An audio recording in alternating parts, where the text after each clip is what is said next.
हुआ ग्लूकोज के लिए, तो फ्रक्टोज के स्ट्रक्चर्स बनाने, है ना, साइक्लिक स्ट्रक्चर बनाना, हार्वर्थ प्रोजेक्शन बनाना बहुत आसान हो जाता है। OH ग्रुप आपका किस साइड है? Right hand side. तो ये कौन सी कॉन्फ़िगरेशन है? डी। मान लो अगर मैं आपसे बोलूं कि L ग्लूकोज बना, तो देखो मैक्सिमम बच्चे क्या गलती करते हैं पता है? सिर्फ ना आखिरी वाले कार्बन की कॉन्फ़िगरेशन को पलट दो, ठीक है, OH और H ऐसे कर दो, बाकी सारा जो इधर था मैम उसी की तरह सेम रखी, और ये गलत हो जाए। ऐसा हो जाता है जब तक आप खुद से नहीं बनाते तो चीजें क्लियर नहीं होती हैं आपको, ठीक है, कुछ ना कुछ उसमें इशू रहेगा ही।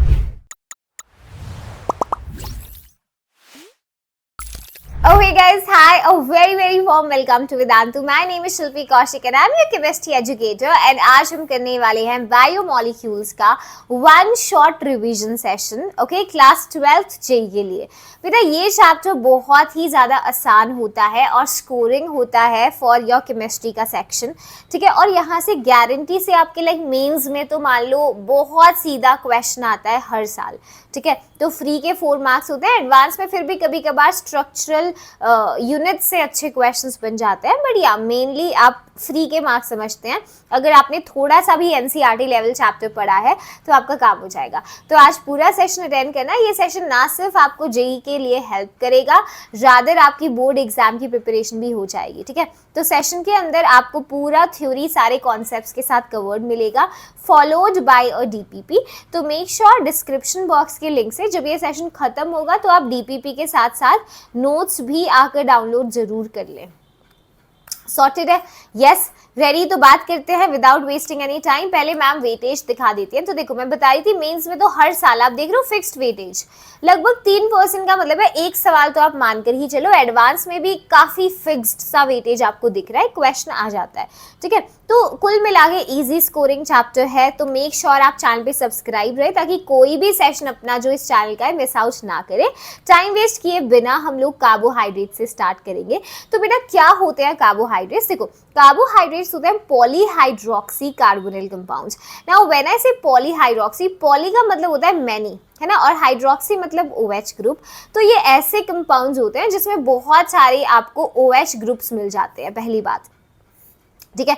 दूसरा कार्बोनिल कंपाउंड्स। अब कार्बोनिल कंपाउंड्स आपको पता है 2 तरीके के होते हैं, एक तो कीटोन्स, है ना, कीटोन्स होते हैं, और कौन होते हैं? एल्डिहाइड्स होते हैं। तो इसका मतलब ये कीटोन्स और एल्डिहाइड्स हैं, ठीक है। तो कार्बोहाइड्रेट्स पॉलीहाइड्रोक्सी यानी बहुत सारे OH ग्रुप्स वाले कार्बोनिल कंपाउंड्स होते हैं। It can be keto, it can be aldehyde, ठीक है। एक और इंपॉर्टेंट चीज मैम बता दी, कार्बोहाइड्रेट्स ऑप्टिकली एक्टिव होते हैं। कैसे होते हैं बेटा? ऑप्टिकली एक्टिव कंपाउंड्स होते हैं, यानी कि अगर प्लेन पोलराइज्ड लाइट को, है ना, आप पास करते हो इनके सॉल्यूशन से तो they will rotate the PPL, है ना। अब रोटेट एक्सट्रो करते हैं लेवो, वो डिपेंड करता है उसके ऊपर, but they will rotate the PPL, ठीक है। चलिए अगर कार्बोहाइड्रेट्स की क्लासिफिकेशन की बात करें बेस्ड ऑन द हाइड्रोलिसिस में कितने यूनिट्स ये प्रोड्यूस करते हैं, यानी कि अगर मान लो हमने हाइड्रोलिसिस करा दी इनकी, ठीक है, तो कितने वहां से हमें यूनिट्स मिलते हैं बेस्ड ऑन दैट। तो हमारे कार्बोहाइड्रेट्स की 3 तरह की क्लासिफिकेशन है। सबसे पहले होता है मोनोसैकेराइड्स। मोनोसैकेराइड्स में सिंपल यूनिट्स होती हैं ये जो which can not be simplified further, यानी इनको फर्दर हाइड्रोलाइज नहीं किया जा सकता। सिंपलेस्ट यूनिट्स होती हैं which can not be simplified further, या जिनको फर्दर हम जो है ब्रेक डाउन नहीं कर सकते हैं, ठीक है। जैसे we have glucose, mannose, fructose etcetera, ये सब मोनोसैकेराइड्स होंगे, ठीक है। फिर हमारे पास होते हैं ओलिगोसैकेराइड्स। ओलिगोसैकेराइड्स होते हैं जिनके हाइड्रोलिसिस में 2 से 10 मोनोसैकेराइड्स प्रोड्यूस होते हैं, ठीक है। जैसे लैक्टोज, माल्टोज, सुक्रोज होते हैं। वो डायरेक्ट से है ये वाला topic based on the number of units, ठीक है। देन वी हैव पॉलीसैकेराइड्स, मतलब पॉली फिर से मैनी, तो यहाँ पे आपको 10 यूनिट से भी ज्यादा मोनोसैकेराइड्स हो इनकी जब आप हाइड्रोलिसिस करोगे तब प्रोड्यूस होते हैं। Sometimes these units can be very huge in number also, जैसे स्टार सेल्यूलोज के structures I will show you, तो आपको समझ आएगा, हाँ दे आर पॉलीसैकेराइड्स, ठीक है। सो ये क्लासिफिकेशन था हाइड्रोलिसिस के बेसिस पे कि जब हमने हाइड्रोलाइज किया है कार्बोहाइड्रेट्स को तो अगर वो सिंपलेस्ट मतलब can not be hydrolyse further, वो मोनोसैकेराइड्स हैं। अगर 2 से 10 यूनिट्स मोनोसैकेराइड्स की मिलती है हाइड्रोलाइज करने पे तो दे आर ओलिगोसैकेराइड्स। अगर मान लो 10 से ज्यादा आपको मिलती है दे आर पॉलीसैकेराइड्स, ठीक है। सॉर्टेड है वाली चीज, ओके चलो अगला इंपॉर्टेंट टॉपिक है based on the reducing property आप कार्बोहाइड्रेट्स को कैसे क्लासिफाई करते हैं। तो दो कैटेगरीज है अपने पास, रिड्यूसिंग शुगर्स होते हैं और नॉन रिड्यूसिंग शुगर्स होते हैं। ठीक है, पेपर में सवाल आता है, अभी 2024 में भी पूछा था, इनमें से कौन सा रिड्यूसिंग शुगर नहीं है। ठीक है, तो रिड्यूसिंग शुगर्स मेरा वो शुगर्स है ना, वो कार्बोहाइड्रेट्स होते हैं which can reduce Tollens reagent. अब टॉलेंस रिएजेंट में बताना कौन सा आयन होता है एवरीवन? हाँ जी, सिल्वर होता है ना, Ag+ को आपको सिल्वर मिरर टेस्ट मिलता है यहाँ पे। ठीक है, और फेलिंग्स रिएजेंट, इनफैक्ट बेनेडिक्स भी ऐड कर लो यहाँ पर, बेनेडिक्स रिएजेंट भी, फेलिंग्स और बेनेडिक्स दोनों के अंदर ही Cu2+ आयन्स होते हैं। ठीक है, तो रिड्यूसिंग शुगर्स वो हैं which can reduce Tollens reagent, Fehling's और बेनेडिक्स को रिड्यूस कर सकते हैं, जैसे ग्लूकोज, फ्रक्टोज, लैक्टोज, माल्टोज। अब हमें पता कैसे चलेगा वो मैं बताऊंगी। ठीक है, एक नॉन रिड्यूसिंग शुगर्स होते हैं जो रिड्यूस नहीं कर पाएंगे टॉलेंस को, फेलिंग्स को या फिर बेनेडिक्स को भी, जैसे स्टार्च, सेल्यूलोज, सुक्रोज होता है। ठीक है, मतलब डेफिनेशन समझ के क्या पॉइंट है। चलो अब मैम तुम्हें एक टिप बताती है मस्त सी। देखो, किसी कार्बोहाइड्रेट में अगर हेमी एसिटल लिंकेज मिल गई, हेमी एसिटल कौन होते हैं बेटा? मैंने कार्बोनिल कंपाउंड्स में पढ़ाया था तुम्हें। हेमी एसिटल्स होते हैं जब एक ही कार्बन के ऊपर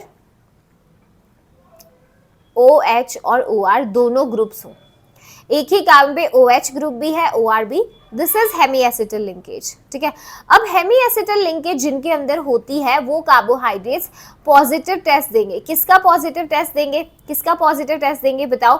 टॉलिन का। ठीक है, और किसका? फेलिंग का और बेनेडिक्ट का। ठीक है, तो हेमी एसिटल जिसमें हो जाएगी यानी वो आपके रिड्यूसिंग शुगर्स हो जाएंगे। जिन कार्बोहाइड्रेट्स में हेमी एसिटल लिंकेज है वो रिड्यूसिंग शुगर्स होंगे। ये बात इसीलिए बता रही हूँ, अभी आगे जाके मैं सबके स्ट्रक्चर्स दिखाऊंगी, तो स्ट्रक्चर देखकर ही आप समझ जाओगे कौन रिड्यूसिंग शुगर है, कौन नॉन रिड्यूसिंग शुगर है। समझती है बात? ठीक है, हेमी एसिटल लिंकेज होगी तो पॉजिटिव आपका टेस्ट हो जाएगा, टॉलेंस, फेलिंग्स और ये सब का। सॉर्टेड है? यस। चलो आगे चलते हैं मेरा। फर्दर मोनोसेकेराइड्स का क्लासिफिकेशन जो होता है, जो सिंपलेस्ट कार्बोहाइड्रेट्स है, एल्डोसिस और कीटोसिस होते हैं। एल्डोसिस नाम बताता है, एल्डिहाइड ग्रुप होता है इनमें, बाकी OH तो दोनों में ही रहेंगे।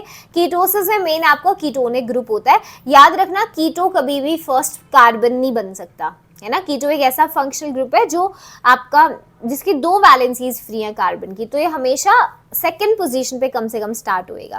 राइट, तो मैं जनरल स्ट्रक्चर दिखाती हूँ। देखो, जनरल रिप्रेजेंटेशन एल्डोसिस में देखो ऊपर एल्डिहाइडिक ग्रुप है, फिर polyhydroxy, n number of n एक से साथ हो सकता है। ठीक है, अगर कीटोज में देखो तो यहाँ पे कीटोनिक ग्रुप है। कीटोनिक टर्मिनल पोजीशन पे नहीं आता, तो दूसरी पोजीशन पे आया। ठीक है, ये जनरल अपना रिप्रेजेंटेशन था। क्या यहाँ तक चीजें क्लियर है? एक बार मैम को थम्स अप दे दो कि यस मैम, ये वाली चीजें क्लियर है सारी। आगे चले। यस, सॉर्टेड है? बोलो। ओके, चलिए, बहुत बढ़िया। हाँ, देखो ग्लूकोज की बात करते हैं बेटा। ग्लूकोज एक एल्डोहेक्सोज होता है। ग्लूकोज का स्ट्रक्चर कैसे बनाना है वो देखते हैं। तो ग्लूकोज में 6 कार्बन है, एल्डोहेक्सोज यानी कि CHO ग्रुप प्रेजेंट होगा और यहाँ पे 6 कार्बन अपने पास होंगे। ठीक है, मोनोमर होता है बहुत सारे लार्ज कार्बोहाइड्रेट्स का, स्टार्च और सेल्यूलोज की लाइक सिंपलेस्ट यूनिट है ना। इसको ब्लड शुगर, ग्रेप शुगर भी बुलाते हैं। नेचुरली D फॉर्म में एग्जिस्ट करता है, तो इसे डेक्सट्रोज भी बुलाते हैं। बनाएंगे कैसे? देखो, बहुत बढ़िया मजेदार चीज बताती हूँ ग्लूकोज बनाने की। सबसे ऊपर क्योंकि एल्डोस है तो एल्डिहाइडिक ग्रुप होगा, सबसे नीचे CH2OH होगा, ये होगा। 2 कार्बन बना दिए, टोटल कितने कार्बन है? 6। तो 4 हॉरिजॉन्टल लाइंस लगाओ, 1 2 3 4। देखो 2 कार्बन पहले ही बनाए थे, अब तीसरा, चौथा, पांचवा और छठा, 6 हो गए कार्बन। ठीक है, अब तुम्हें क्या करना है? देखो, पहले यहाँ पे CHO के बाद पहला कार्बन जो है सेकंड कार्बन, इस पे OH को कहाँ लगाना है? राइट हैंड साइड लगाना है। फिर एक कार्बन को छोड़ के यहाँ भी OH को राइट में लगाना है और लास्ट वाले में भी OH को राइट में लगाना है। सिर्फ एक का वैलेंस, देखो सिर्फ एक को कॉन्फ़िगरेशन बदल दो। सेकंड, इधर जो थर्ड कार्बन है इधर OH लेफ्ट में आता है और H राइट में आता है। ये तुम्हारा ग्लूकोज का स्ट्रक्चर होता है। बना सकते हो? यस, बना सकते हो। देखो 6 कार्बन, 1 2 3 4 5 और 6। अब D फॉर्म है, D और L कॉन्फ़िगरेशन कैसे देते हैं? ये जो आखिरी कार्बन है ना, जैसे CH2OH है ना, इससे ये वाला, इससे जस्ट बगल वाला जो कार्बन है, ये जो 5th कार्बन है, इस पे अगर OH ग्रुप मान लो लेफ्ट साइड होता है तो वो L कॉन्फ़िगरेशन है, अगर राइट हैंड साइड है तो D कॉन्फ़िगरेशन है। तो OH देखो राइट हैंड साइड है तो ये D फॉर्म है।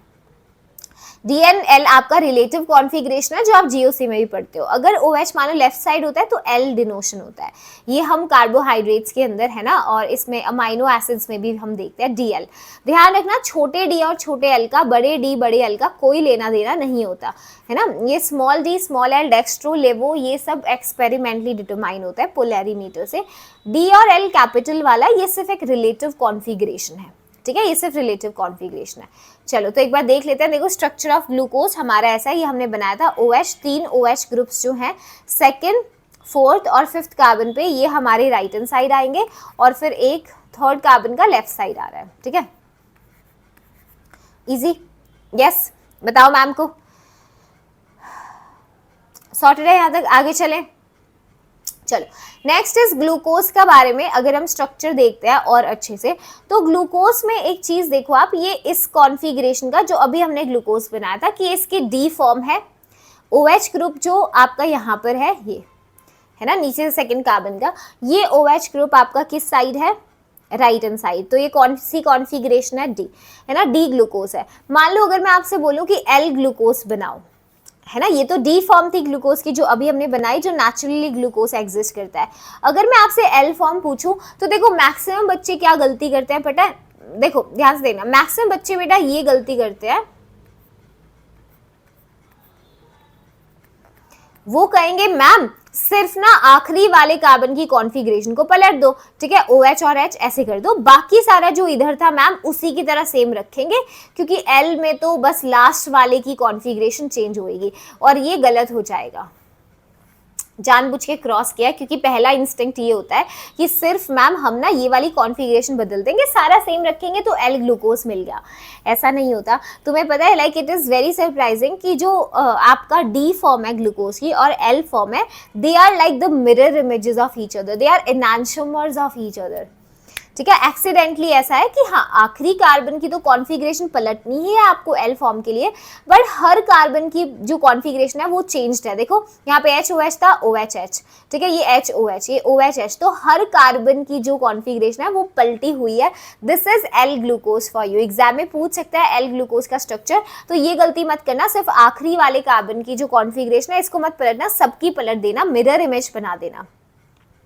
सिंपल सी बात है, non super imposable mirror image आपके एनांशोमर्स होते हैं वो बनेंगे। देखो हर कार्बन का यह नॉमेनक्लेचर किया गया है। सेकंड कार्बन कह रहा है डी कॉन्फ़िगरेशन का है, थर्ड वाला L है, फोर्थ वाला D है, फिफ्थ वाला आपका फिर D है। इधर देखो सेकंड वाला L बोल रहा है, फिर D बोल रहा है, फिर L बोल रहा है, फिर L। देखो सारी कॉन्फ़िगरेशन रिवर्स है, DL LD DL DL enantiomers. Yes देख सकते हो, सॉर्टेड है। यस बताओ मैम को। चलिए next is reactions of carbohydrates. तो ये वाला पोर्शन ना थोड़ा NCERT से मैं आपको कराना चाहती हूँ, तो audio video is all fine है ना। हाँ तो NCERT से एक बार ये देख लेंगे कि स्ट्रक्चरल जो है हमारे फीचर्स बेसिकली, मतलब स्ट्रक्चर जो है हम कैसे बता सकते हैं फॉर द कार्बोहाइड्रेट में जो अपना ग्लूकोज है ना, ग्लूकोज के स्ट्रक्चर के लिए क्या क्या एविडेंसेस हैं रिएक्शन का, वो अगर आप चेक करोगे तो NCERT में you will have it best. So यहाँ पे देखो रिएक्शंस की हम बात करेंगे कि ग्लूकोज के स्ट्रक्चर को जो रिएक्शन सपोर्ट करती है वो कौन सी है, तो I will show you the NCERT एक बार, ठीक है। सो NCERT में बायोमोलिक्यूल्स का सेक्शन है, we will be opening that, इधर आ जाओ।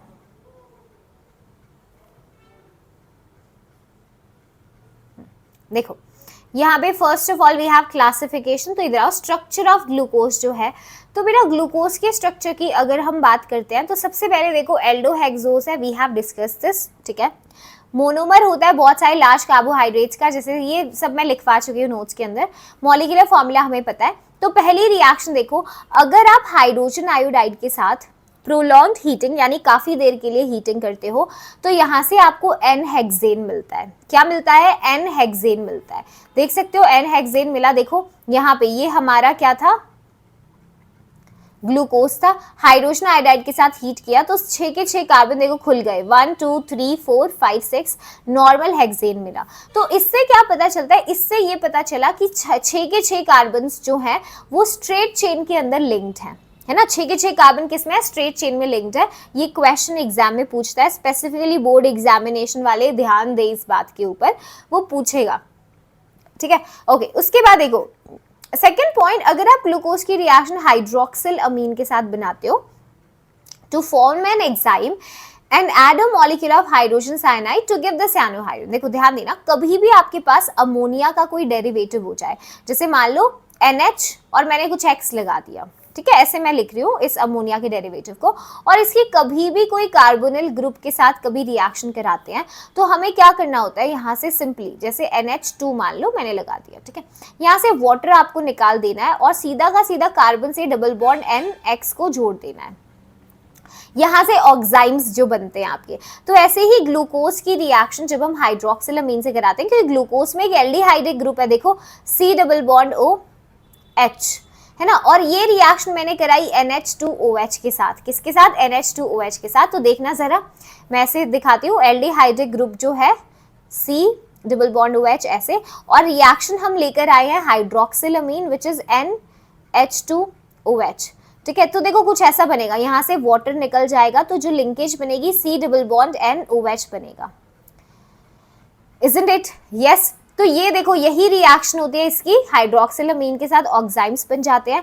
अगर आप हाइड्रोजन साइनाइड ऐड करते हो तो न्यूक्लियोफिलिक एडिशन रिएक्शन ये तो हो रही है, isn't it? है ना। तो हाइड्रोजन साइनाइड के साथ कैसे होती है रिएक्शन, देखो फिर से यही C डबल बॉन्ड OH आपके सामने है ना, कुछ ऐसा है C double bond OH, okay. Hydrogen cyanide में H प्लस है, Cn नेगेटिव है, तो ये जो न्यूक्लियोफाइल है ये इलेक्ट्रोफिलिक सेंटर पे अटैक करेगा, यहाँ पे O नेगेटिव है ना, उधर वैलेंसी शिफ्ट हो जाएगी। अब मतलब इस काम पे जो O नेगेटिव था उस पे हाइड्रोजन जुड़ गया और यहाँ CH आके लग चुका है अब, तो दिस इज द साइनोहाइड्रिन। देख सकते हो, देखो इस काम पे CH और OH दोनों ग्रुप्स आ गए है ना, ये साइनोहाइड्रिन है। तो ये जो रिएक्शंस आप देखते हो ग्लूकोज की हाइड्रोक्सिल अमीन के साथ है ना और हाइड्रोजन साइनाइड के साथ, ये रिएक्शन सीधा एल्डिहाइड ग्रुप के ऊपर हो रही है, न्यूक्लियोफिलिक एडिशन रिएक्शन है ना। तो यही रिएक्शन बताते हैं कि भाई ग्लूकोज के अंदर कार्बोनिल ग्रुप प्रेजेंट है, तभी ये रिएक्शन हो रहा है ना। तो मतलब पहला हम देख चुके हैं, दूसरा presence of the carbonyl group आपका कंफर्म हो गया डायरेक्ट एनसीईआरटी से मैम इज शोइंग यू, ताकि कोई कंफ्यूजन ना रहे, ठीक है। चलो अगली रिएक्शन देखो, फोर्थ कहता है ग्लूकोज ऑक्सीडाइज हो जाता है 6 carbon carboxylic acid gluconic acid के अंदर, अगर इसकी रिएक्शन एक माइल्ड ऑक्सीडाइजिंग एजेंट के साथ कराई जाए, माइल्ड ऑक्सीडाइजिंग एजेंट जैसे कि ब्रोमीन वाटर, ठीक है, ब्रोमीन वाटर के साथ अगर आप इसकी रिएक्शन कराते हो तो आपको क्या मिलेगा, ये जो आपका एल्डिहाइड ग्रुप है ये सीधा एसिड में आ जाएगा, बाकी सब कुछ सेम रहेगा, और ये होता है ग्लूकोनिक एसिड, ठीक है। इससे क्या पता चला, इससे भी पता चला कि भाई कार्बोनिल ग्रुप है और वो एल्डिहाइड ग्रुप है, क्योंकि एक माइल्ड ऑक्सीडाइजिंग एजेंट से अगर एसिड मिल रही है तो ऑब्वियसली वो एल्डिहाइड ही रहा होगा, अल्कोहल से तो मिल नहीं सकता डायरेक्ट, है ना, माइल्ड ऑक्सीडाइजिंग एजेंट पे। तो मतलब ये एल्डिहाइड ग्रुप है, कार्बोनिल ग्रुप है, ठीक है, एल्डिहाइड ग्रुप मतलब जो कार्बोनिल ग्रुप है that is present as the aldehyde group, तो ये आपका कार्बोक्सिलिक एसिड में ऑक्सीडाइज हो गया, क्योंकि अगर कीटोनिक ग्रुप भी होता है तो तुम्हें पता है कीटोन्स का एसिड्स में ऑक्सीडेशन पॉसिबल नहीं हो पाता है विदाउट ब्रेकिंग द चेन, ये मैं तुम्हें अच्छे से करा चुकी हूँ, एल्डिहाइड्स कीटोन्स कार्बोक्सिलिक एसिड्स में, ठीक है। चलिए नेक्स्ट देखो, अगर मान लो एसिटाइलेशन करना है हमें ग्लूकोज का, किसके साथ, एसिटिक एनहाइड्राइड के साथ, तो ये हमें ग्लूकोज पेंटा एसिटेट देगा, बिल्कुल सही बात है, एसिटिक एनहाइड्राइड के साथ बेटा जितने भी आपके अल्कोहलिक ग्रुप है वहां पर आपका जो है पेंटा एसिटेट मतलब एसिटेट लिंकेज लग जाएगा, ठीक है। तो पेंटा एसिटेट बन जाएंगे 4, तो ये वाले जो बीच में आपके CHOH थे 4 इस पे, और एक लास्ट टर्मिनल वाला है ना, तो पेंटा एसिटेट का फॉर्मेशन बताता है कि 5 OH ग्रुप्स जो हैं इसके स्ट्रक्चर में है, ठीक है। यस और अब क्योंकि 5 OH मैम कैसे स्टेबल हो सकता है, क्योंकि 5 OH भाई कंपाउंड तो स्टेबल है, तो जाहिर सी बात है 5 OH अलग अलग कार्बन पे है, हर एक OH ग्रुप एक डिफरेंट कार्बन के ऊपर जुड़ा हुआ है, तो ये चीज आपको ग्लूकोज के स्ट्रक्चर से पता चलती है, ठीक है, सॉर्टेड है। चलिए नेक्स्ट देखो, अगर मान लो ऑक्सीडेशन आप नाइट्रिक एसिड के साथ कराते हो जो कि बढ़िया ऑक्सीडाइजिंग एजेंट, जो कि स्ट्रॉन्ग ऑक्सीडाइजिंग एजेंट्स में आता है, तो glucose as well as gluconic acid दोनों ही एक डाई कार्बोक्सिलिक एसिड जो है यील्ड करते हैं, जिसे सैक्रिक एसिड बुलाया जाता है, ठीक है। मतलब अगर आप ग्लूकोनिक एसिड का ऑक्सीडेशन कर दो नाइट्रिक एसिड से, या इनफैक्ट आप डायरेक्ट ग्लूकोज का कर दो, तो भाई बढ़िया है नाइट्रिक एसिड ऑक्सीडाइजिंग एजेंट, तो ये एल्डिहाइड ग्रुप को एसिड में ले जाएगा, साथ में ये जो अल्कोहल है आपका इस लास्ट वाले को इसको भी एसिड में ले जाएगा, है ना। ऐसे ग्लूकोनिक एसिड से भी आप आ सकते हो, सैक्रिक एसिड बना सकते हो, ठीक है, इससे क्या पता चलता है कि भाई प्राइमरी अल्कोहलिक ग्रुप OH जो है वो प्रेजेंट है ग्लूकोज के अंदर। बता सकते हो? यस बोलो। हाँ जी, चलिए, तो ये आपके 6 बेसिकली स्ट्रक्चरल फीचर्स हैं ग्लूकोज के। ये रिएक्शंस आपसे पेपर में पूछी जाती है, मैच द फॉलोइंग करके अच्छे से इसे देख के रखना है, ठीक है। सॉर्टेड है वाली चीज। ओके चलिए, सो वी विल आ जाओ। तो ये सारी रिएक्शंस है मैंने यहाँ पे अटैच कर दिया, देखो सारी नोट्स के अंदर, ताकि आपको सारा मिल जाए और डायरेक्ट प्रोडक्ट आप जरूर देख पाओ, ठीक है। सारी रिएक्शंस ये देखो, एसिटिक एनहाइड्राइड वाली भी यहाँ पर लगा दिया है, जो पेंटा एसिटेट आपको बन रहा था, ठीक है। तो क्वेश्चन देखो, जेईई मेन 2024 का सवाल ही इसी पे आया भाई। देखो कहता है match the list 1 with list 2, choose the correct answer from the options. कहता है अगर ग्लूकोज में नाइट्रिक एसिड डाल दिया तो क्या बनेगा, बताओ। Gluconic acid, no reaction, n hexane. Yes, options एक बार चेक कर लेंगे ऑप्शंस। ग्लूकोज, हाइड्रोजन आयोडाइड के बारे में बताओ। हाँ जी, एन हेक्सेन। इसको ग्लूकोनिक एसिड, सैक्रिक एसिड कर लो, सैक्रिक एसिड, ठीक है। तो देखो हाइड्रोजन आयोडाइड अगर हमारे पास है, हीट कर दिया तो इसमें तो नॉर्मल हेक्सेन बनेगा C3 के साथ, C जाएगा 3 के साथ, है ना। ओके, अगर हमारे पास मान लो ब्रोमीन वाटर है, ग्लूकोज ब्रोमीन वाटर, ठीक है, या सोडियम बाइकार्बोनेट के साथ रिएक्शन है, तो बताओ, या नाइट्रिक एसिड आपका स्ट्रॉन्ग एसिड है, तो इसमें तो आपका सैक्रिक एसिड बनता है। जो B है आपका वो 4 के साथ मैच होएगा, B 4 के साथ मैच होएगा, तो ये भी गलत हो गया, ठीक है। यस, देख सकते हो। हाँ जी, क्लियर है ये वाली चीज। यस, अब देखो glucose bromine water, mild oxidising agent से आपको ग्लूकोनिक एसिड मिलता है, यस और नो बताओ। अभी हमने डिस्कस किया था रिएक्शंस के अंदर, देखो ये रहा, देखो अगर आप इसमें आते हो ब्रोमीन वाटर के अंदर, है ना, ग्लूकोज, जैसे ग्लूकोज से ग्लूकोनिक एसिड हमें मिल रहा था, याद है, ये रहा ये वाला केस, ठीक है, देख सकते हो एवरीवन, ठीक है। और नाइट्रिक एसिड वाला केस देखो ये था, रिवाइज जितनी बार देखोगे उतना अच्छे से होएगा। ये रहा, जैसे हमारा ग्लूकोज से सैक्रिक एसिड हमें मिल रहा था नाइट्रिक एसिड के साथ, ठीक है। तो ये ऑप्शन मैंने चेंज कर दिया, टाइपिंग एरर था, सैक्रिक एसिड। ओके चलिए, तो आंसर तो आई थिंक आपको मिल ही गया है अभी तक, यस और नो। यस, तो आपका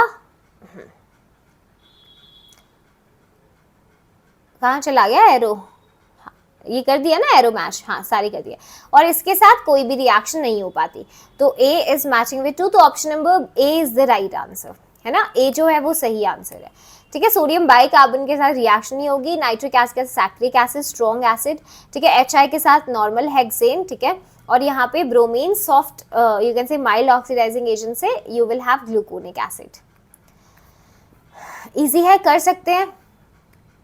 ओके चलिए आगे चलते हैं। Cyclic structure of glucose, glucose के साइक्लिक स्ट्रक्चर की अगर हम बात करते हैं, यहाँ तक चीजें क्लियर है, मैम को थम्स अप दे दो कि yes ma'am all clear, sorted है, कर पाएंगे आराम से, कर सकते हैं।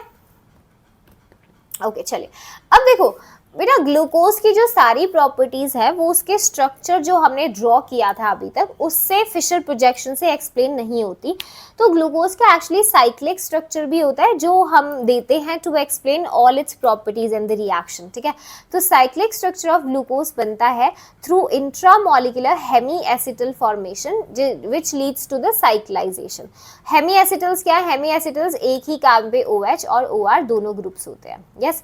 चलो, तो साइक्लिक स्ट्रक्चर जो ग्लूकोज का है वो डिस्कस करते हैं, इधर आ जाओ। देखो ग्लूकोज के केस में क्या है बेटा, ये डी ग्लूकोज है, तो इसमें आपका कार्बोनिल कार्बन पड़ा हुआ है, मैं ड्रॉ करके दिखाऊं इसे, yes, shall we draw this and दोबारा से बना ले इसे, बोलो मैम को, कर लेते हैं इधर आ जाओ।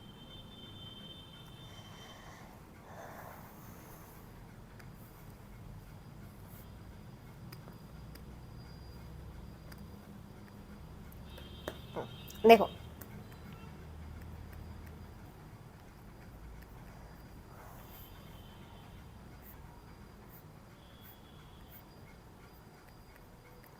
कैसे बनाया था हमने, 3 OH groups right hand side में थे और एक लेफ्ट में था, ऐसे बना रहे थे हम, बोलो। ठीक है, अब यहाँ पे क्या होता है बेटा, ये जो ऑक्सीजन है ना आपका जो 5वें कार्बन पे पड़ा हुआ है, ये ऑक्सीजन क्या करता है, इस कार्बोनिल कार्बन पे अटैक मार के इस बॉन्ड को यहाँ खोल देता है। ठीक है, यस कर सकता है ऐसे, बोलो। अगर ये बॉन्ड ऐसे खुला, देखना जरा, O नेगेटिव H, बाकी सब एज इट इज, देखो। ठीक है, HOH, OH H, HOH H, और ये ऑक्सीजन के थ्रू यहां जुड़ जाता है। ठीक है, अब ये जो O नेगेटिव है इस पे आप हाइड्रोजन डाल सकते हो। तो एक्चुअली होता क्या है ना, यहाँ से 2 कॉन्फ़िगरेशंस बन जाती हैं इस कार्बन पे, क्योंकि इट्स प्लेनर है ना, sp2 हाइब्रिडाइज्ड है। तो एक केस तो ये हो सकता है कि OH आपका जो है लेफ्ट हैंड साइड जुड़ गया है। ठीक है, दूसरी पॉसिबिलिटी है, एक हाइड्रोजन तो होगा कि OH को आप राइट हैंड साइड अटैच कर दें। ठीक है, तो main like you can show it, ऐसे विजुअलाइज करना आसान हो जाएगा, है ना। तो हुआ क्या, ये जो 5वें कार्बन का ऑक्सीजन था, इसने कार्बोनिल कार्बन पे अटैक मार के इसे ओपन कर दिया। यहाँ से 2 कॉन्फ़िगरेशन पॉसिबल है, एक तो ये जब OH आप लेफ्ट हैंड साइड लगाओगे, और ऐसी पॉसिबिलिटी है कि OH आप जो है राइट हैंड साइड लगा दोगे, हो सकता है ना, पहले कार्बन की कॉन्फ़िगरेशन है ना, OH लेफ्ट में राइट में बन सकता है। अब सबसे पहले तो ये चीज़ ध्यान रखना, ये जो कॉर्नर है ना, इसमें कोई कार्बन नहीं होता है, सिर्फ गोल गोल ऐसे ही होते हैं। ठीक है, वो ड्रॉ करने के लिए हम ऐसे दिखाते हैं, डोंट थिंक कि यहाँ पे कोई कार्बन है ना, कार्बन नहीं होता। तो this is what happens, D glucose में जब इंटरैक्शन होता है पहले कार्बन का और 5वें कार्बन का, है ना, तो यहाँ से क्या होता है बेटा, यहाँ से हमें 2 फॉर्म्स ग्लूकोज की मिलती हैं। एक होती है अल्फा डी ग्लूकोज। ठीक है, अल्फा डी ग्लूकोज वो है जब OH को आप राइट हैंड साइड लगाते हैं। ओके, दूसरी है आपकी बीटा डी ग्लूकोज, दूसरी है आपकी beta D glucose. Beta D glucose वो है जब OH को आप लेफ्ट हैंड साइड में लगाते हैं। तो यहाँ से 2 फॉर्म्स हमें मिलती हैं, देख सकते हो। यस, कॉन्फ़िगरेशन बाकी सब कुछ सेम है, बस पहले कार्बन के ऊपर कॉन्फ़िगरेशन अलग है। ठीक है, तो ये एनोमर्स होते हैं। देखो एनोमर्स क्या होता है, यहाँ पे लिख भी सकते हो, ध्यान देना प्लीज। अगर कोई पूछे कि एनोमर्स कौन होते हैं तो क्या बोलोगे, एनोमर्स होते हैं जो डिफर करते हैं कॉन्फ़िगरेशन में, differ in configuration only at anomeric carbon, only eight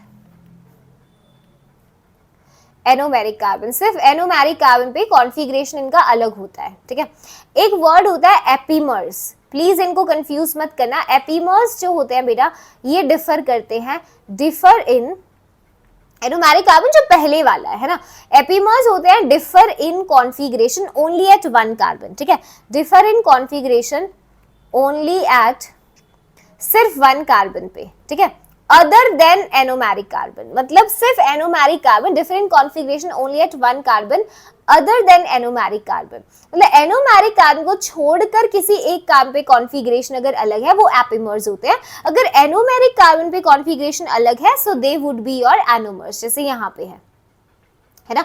ये देखो फर्स्ट कार्बन पे OH राइट हैंड साइड है, लेफ्ट हैंड साइड है, अल्फा डी ग्लूकोज और बीटा डी ग्लूकोज, देख सकते हो। यस, इस अच्छा मैम एपीमर्स का एग्जांपल बता दो, तो एपीमर्स के एग्जांपल में ना आप डी ग्लूकोज डी मैनोज के स्ट्रक्चर्स को देख सकते हो। तो यू विल फाइंड कि हाँ कॉन्फ़िगरेशन पहले कार्बन जो एनोमेरिक है उसको छोड़ के किसी एक कार्बन पे अलग होगी, बाकी सब पे सेम होगी।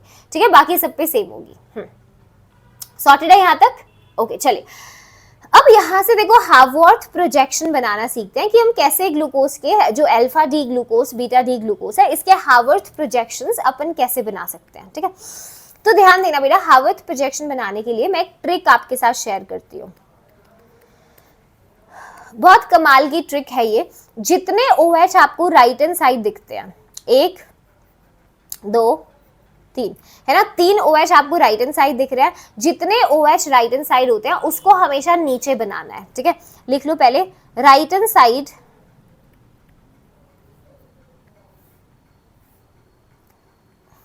एक बार रिफ्रेश कर लेते हैं इसे, राइट साइड वाले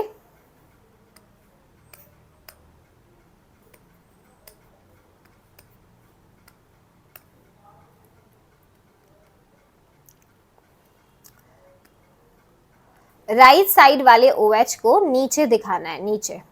राइट साइड वाले OH को नीचे दिखाना है। मतलब मैम, मतलब देखो ये आपका कितने कार्बन है, 1 2 3 4 5 है ना, और ये 6 ऑक्सीजन 6 है ना। तो कुछ देखो आप ऐसे बना सकते हो इसे, एक ऑक्सीजन है, 1 2 3 4 5 कार्बन हो गए है ना। सो बेटर तरीके से बना लेते हैं। हार्वर्थ प्रोजेक्शन हम बना रहे हैं अल्फा डी ग्लूकोज का, लाइक दिस। ठीक है, यहां तक क्लियर है। ठीक है, अब पहला कार्बन मान लो ये है फर्स्ट कार्बन, वर्टिकल लाइंस बनाओ। ठीक है, एक काम करो, अल्फा डी ग्लूकोज और बीटा डी को एक साथ ही बना लेते हैं ताकि डिफरेंस जो है ना आपको समझ आ जाए। हार्वर्थ प्रोजेक्शन देख लो बेटा कैसे बनाते हैं, इंपॉर्टेंट है। देखो, चाहे अल्फा डी ग्लूकोज की हार्वर्थ प्रोजेक्शन है या बीटा डी की, छठे कार्बन को हमेशा ऊपर ही लिखते हैं। ये जो 6 कार्बन है ना आपका CH2OH, ये दोनों में ही ऊपर आएगा। देखो मान लो अगर ये पहला कार्बन है, ये दूसरा, तीसरा, चौथा, पांचवा, तो 6 कार्बन यहीं आएगा CH2OH।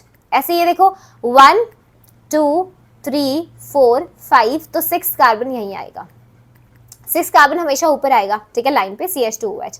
अब देखो जो मैम ने ट्रिक बनाया था, राइट साइड जो OH होते हैं उनको नीचे लिखो। तो अल्फा डी ग्लूकोज में देखना राइट साइड, एक पहले वाले कार्बन पे राइट साइड आ रहा है ना OH ग्रुप, तो उसको लाइन के नीचे लिख दो, नीचे की साइड दिखाओ। इसके बाद दूसरे कार्बन पे भी एक OH आ रहा है राइट हैंड साइड, जिसको नीचे दिखाएंगे। तीसरे कार्बन पे OH लेफ्ट में आ रहा है, जो लेफ्ट में आता है उसको ऊपर ड्रॉ करना है। ठीक है, पांचवे पे भी जो फोर्थ है ना, ये 1 2 3 4, हाँ फोर्थ पे भी OH राइट हैंड साइड आ रहा है, तो इसे नीचे दिखा दो। ठीक है, फिफ्थ वाला तो आपको पता है CH2OH ऊपर ही लगेगा इधर, बाकी बचे ये आपके हाइड्रोजन्स हो गए। देख सकते हो, क्या ये चीज क्लियर है, क्या शॉर्टकट क्लियर है?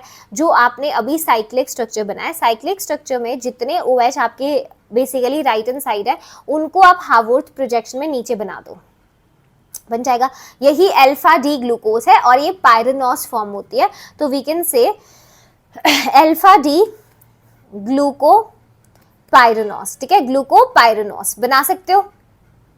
ओके, इधर आ जाओ, बीटा डी ग्लूकोज ऐसे ही हम बना सकते हैं, beta D gluco पायरेनॉस, beta D gluco pyranose. ठीक है, अब इसको बनाने के लिए जैसे मैम ने बोला कि सेम चीज फॉलो करेंगे, जितने OH तुम्हारे राइट हैंड साइड होते हैं उन्हें नीचे दिखाना है। राइट साइड देखो 1 2 ही है right hand side, second carbon वाला OH नीचे आएगा। ठीक है, और फोर्थ वाला 1 2 3 4, फोर्थ वाला OH नीचे आएगा, देख सकते हो। ठीक है, पहले कार्बन का OH जो है वो कौन सी साइड है, लेफ्ट साइड, तो लेफ्ट साइड वाले को ऊपर दिखाना है, लेफ्ट साइड लेफ्ट OH वाले को ऊपर दिखाना है, ऊपर। ठीक है, ऊपर दिखा देंगे तो इसको हम OH को ऊपर ड्रॉ करेंगे, H नीचे, बाकी ये H। ठीक है, 1 2 3, तीसरे कार्बन पे क्या सीन है, 1 2 3, थर्ड कार्बन पे OH लेफ्ट हैंड साइड है तो ऊपर आ जाएगा H, और ये बचा यहाँ हाइड्रोजन है। बना सकते हो बीटा डी ग्लूकोपायरेनॉस। क्या ये शॉर्टकट क्लियर है सबको? क्या ये शॉर्टकट क्लियर है बताओ, मुश्किल तो नहीं है? यस, बना सकते हो। हाँ जी, यही क्या थे आपके जो अबव हमने स्ट्रक्चर्स बनाए हैं, ये कौन से प्रोजेक्शंस है, Haworth structures. These are the Haworth structures of glucose. ठीक है, ओके चलिए देखो यहाँ पे ये जो हमने ड्रॉ किया है, साइक्लिक स्ट्रक्चर से हार्वर्थ प्रोजेक्शंस बनाए। एक क्वेश्चन देखो, कहता है अल्फा डी ग्लूकोज और बीटा डी ग्लूकोज एक दूसरे के क्या हैं? बताओ, अल्फा डी ग्लूकोज और बीटा डी ग्लूकोज, मैम ने इसकी डेफिनेशन भी लिखवाई है।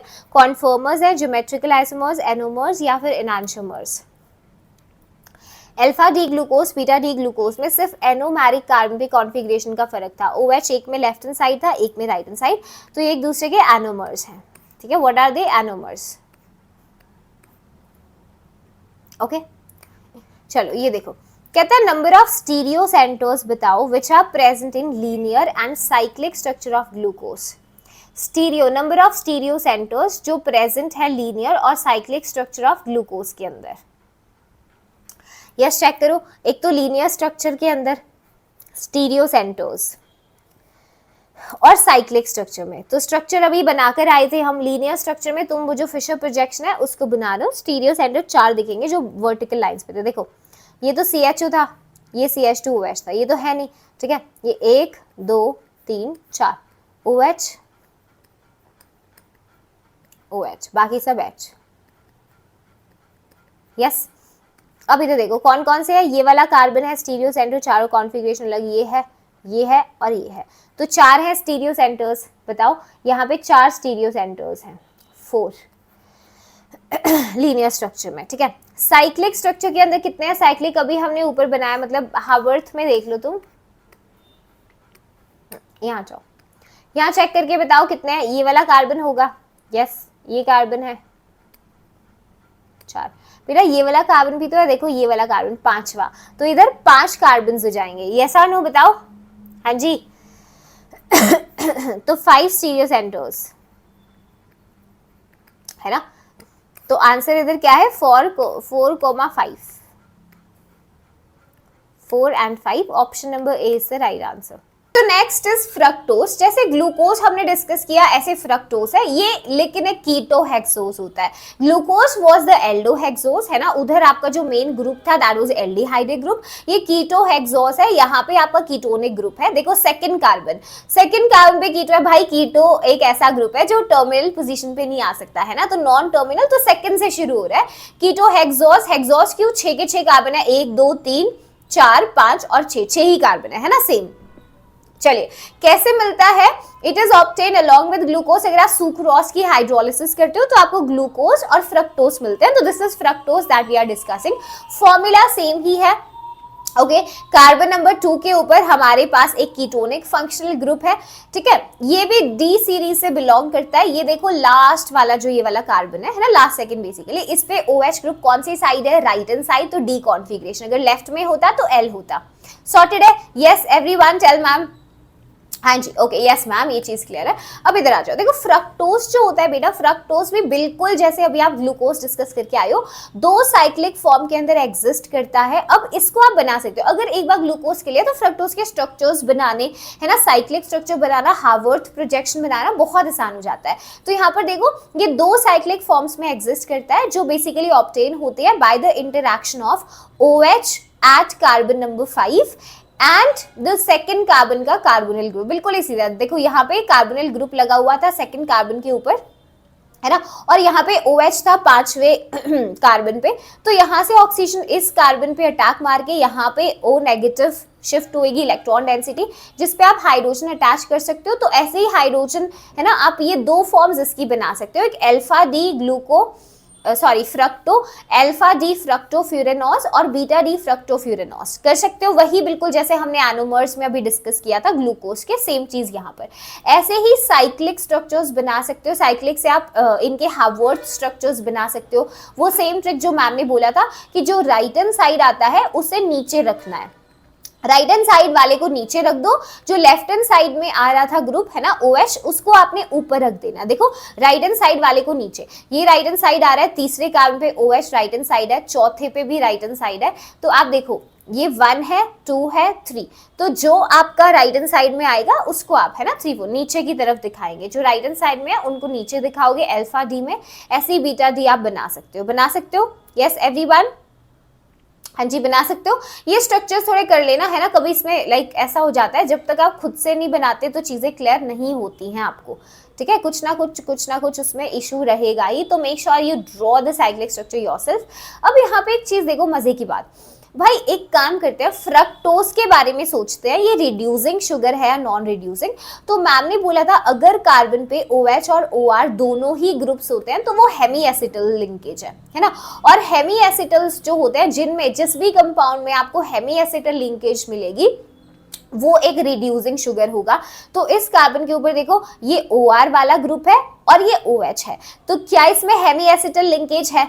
ऑब्वियसली देखो OR भी है, एक ही कार्बन पे OH भी है, ये OR ही तो हुआ, पूरा R एल्काइल ग्रुप है ना, R कार्बन की चेन, तो this is OH OR both, तो इसका मतलब ये क्या है, एक रिड्यूसिंग शुगर है। तो फ्रक्टोज एक रिड्यूसिंग शुगर होता है क्योंकि इसके स्ट्रक्चर में आपको हेमी एसिटल लिंकेज मिल जाएगी जो पॉजिटिव टेस्ट देगी है ना, फेलिंग्स के, टॉलेंस के और बेनेडिक्ट्स के।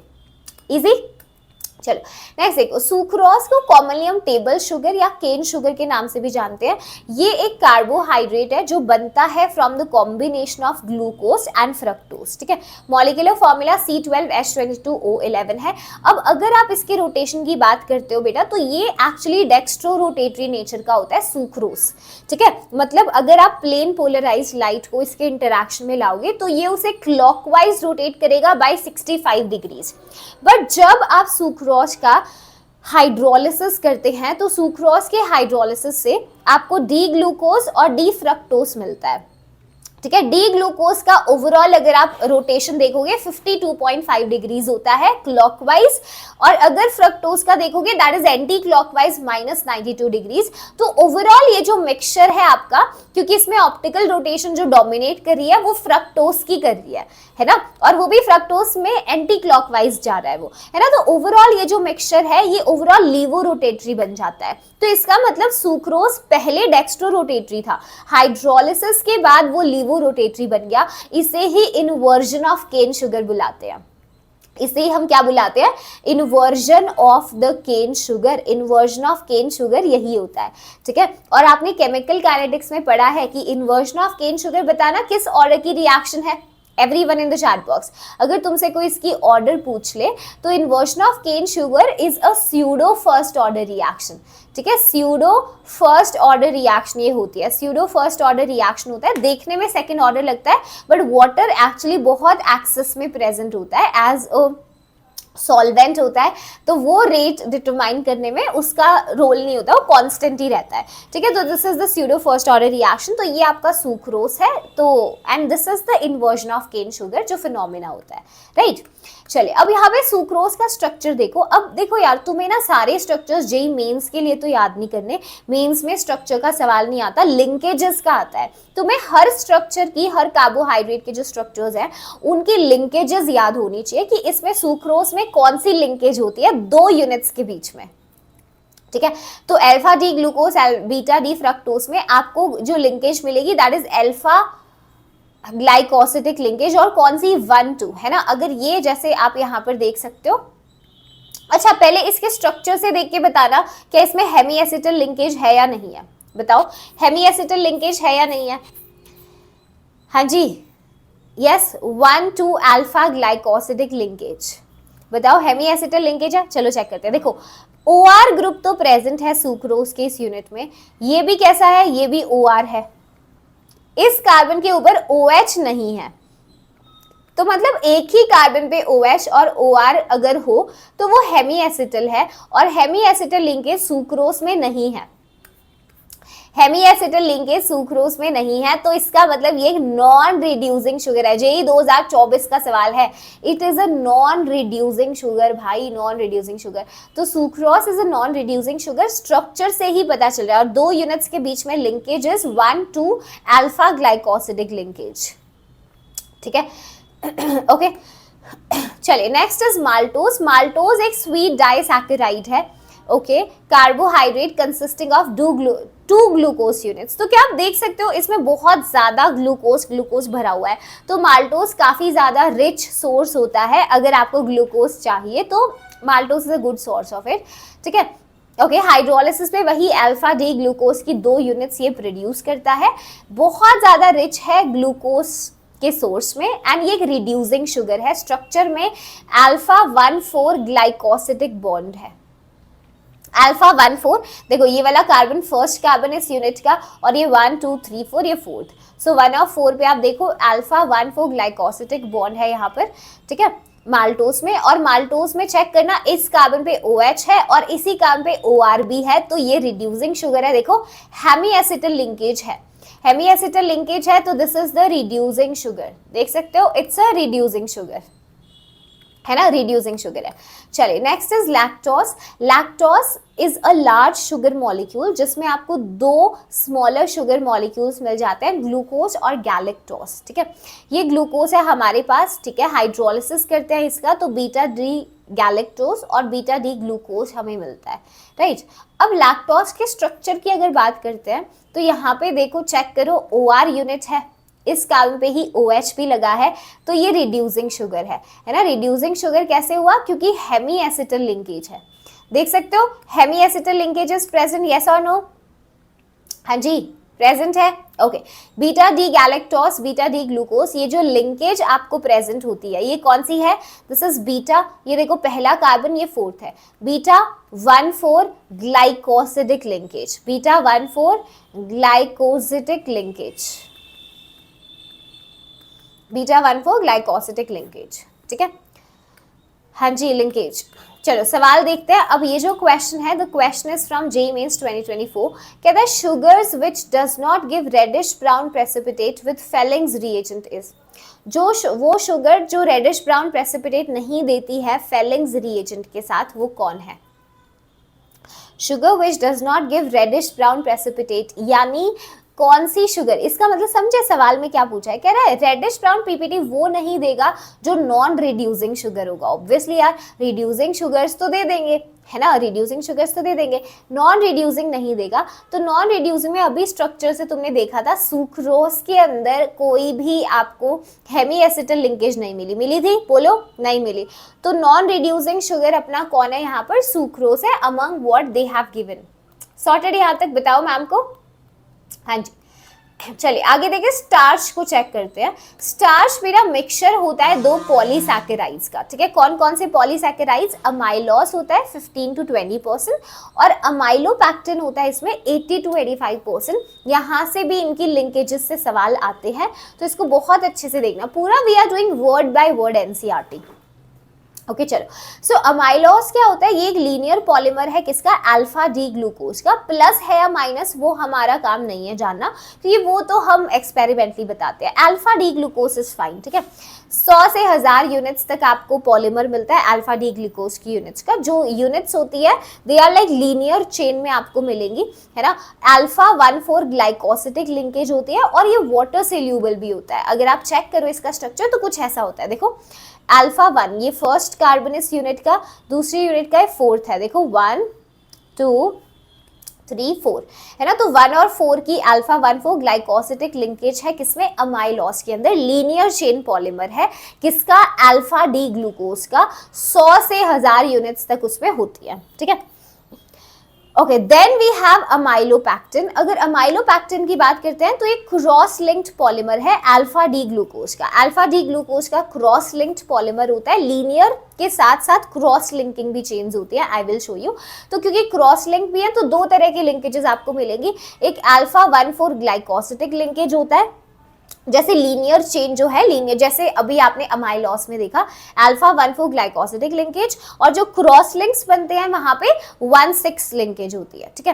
वाटर इनसॉल्युबल होता है, इतने ज्यादा बल्कि पार्ट आपका यहाँ पे है ना, ये हाइड्रोफोबिक पार्ट होता है, राइट, क्रॉस लिंकिंग की वजह से। तो this is not soluble, okay. So ये अमाइलोपैक्टिन है। अगर आप ध्यान से देखो यहाँ पे जैसे लीनियर चेन था अमाइलोस में, लिंकेज इसमें तो वही है 1,4 ग्लाइकोसिडिक लिंकेज। देखो ये फर्स्ट कार्बन है एक यूनिट का, ये फोर्थ वाला है ना। ये तो अल्फा 1,4 ग्लाइकोसिडिक लिंकेज हो गई, ठीक है। अब यहाँ पे जो क्रॉस लिंकिंग होती है वो 1 और 6 से होती है। जैसे इस यूनिट का 1 2 3 4 5 और ये 6th कार्बन, और इसका यहाँ पे ये पहला कार्बन, ये पहला कार्बन। तो देख रहे हो 6th और 1st कार्बन के बीच में यहाँ पे क्रॉस लिंक बना होता है। तो अमाइलोपैक्टिन के अंदर आपको दो लिंकेजेस मिलेंगी, अल्फा 1,4 ग्लाइकोसिडिक लिंकेज जो लीनियर चेन में होती है, और 1,6 ग्लाइकोसिडिक लिंकेज जो क्रॉस लिंक की तरह प्रेजेंट होता है।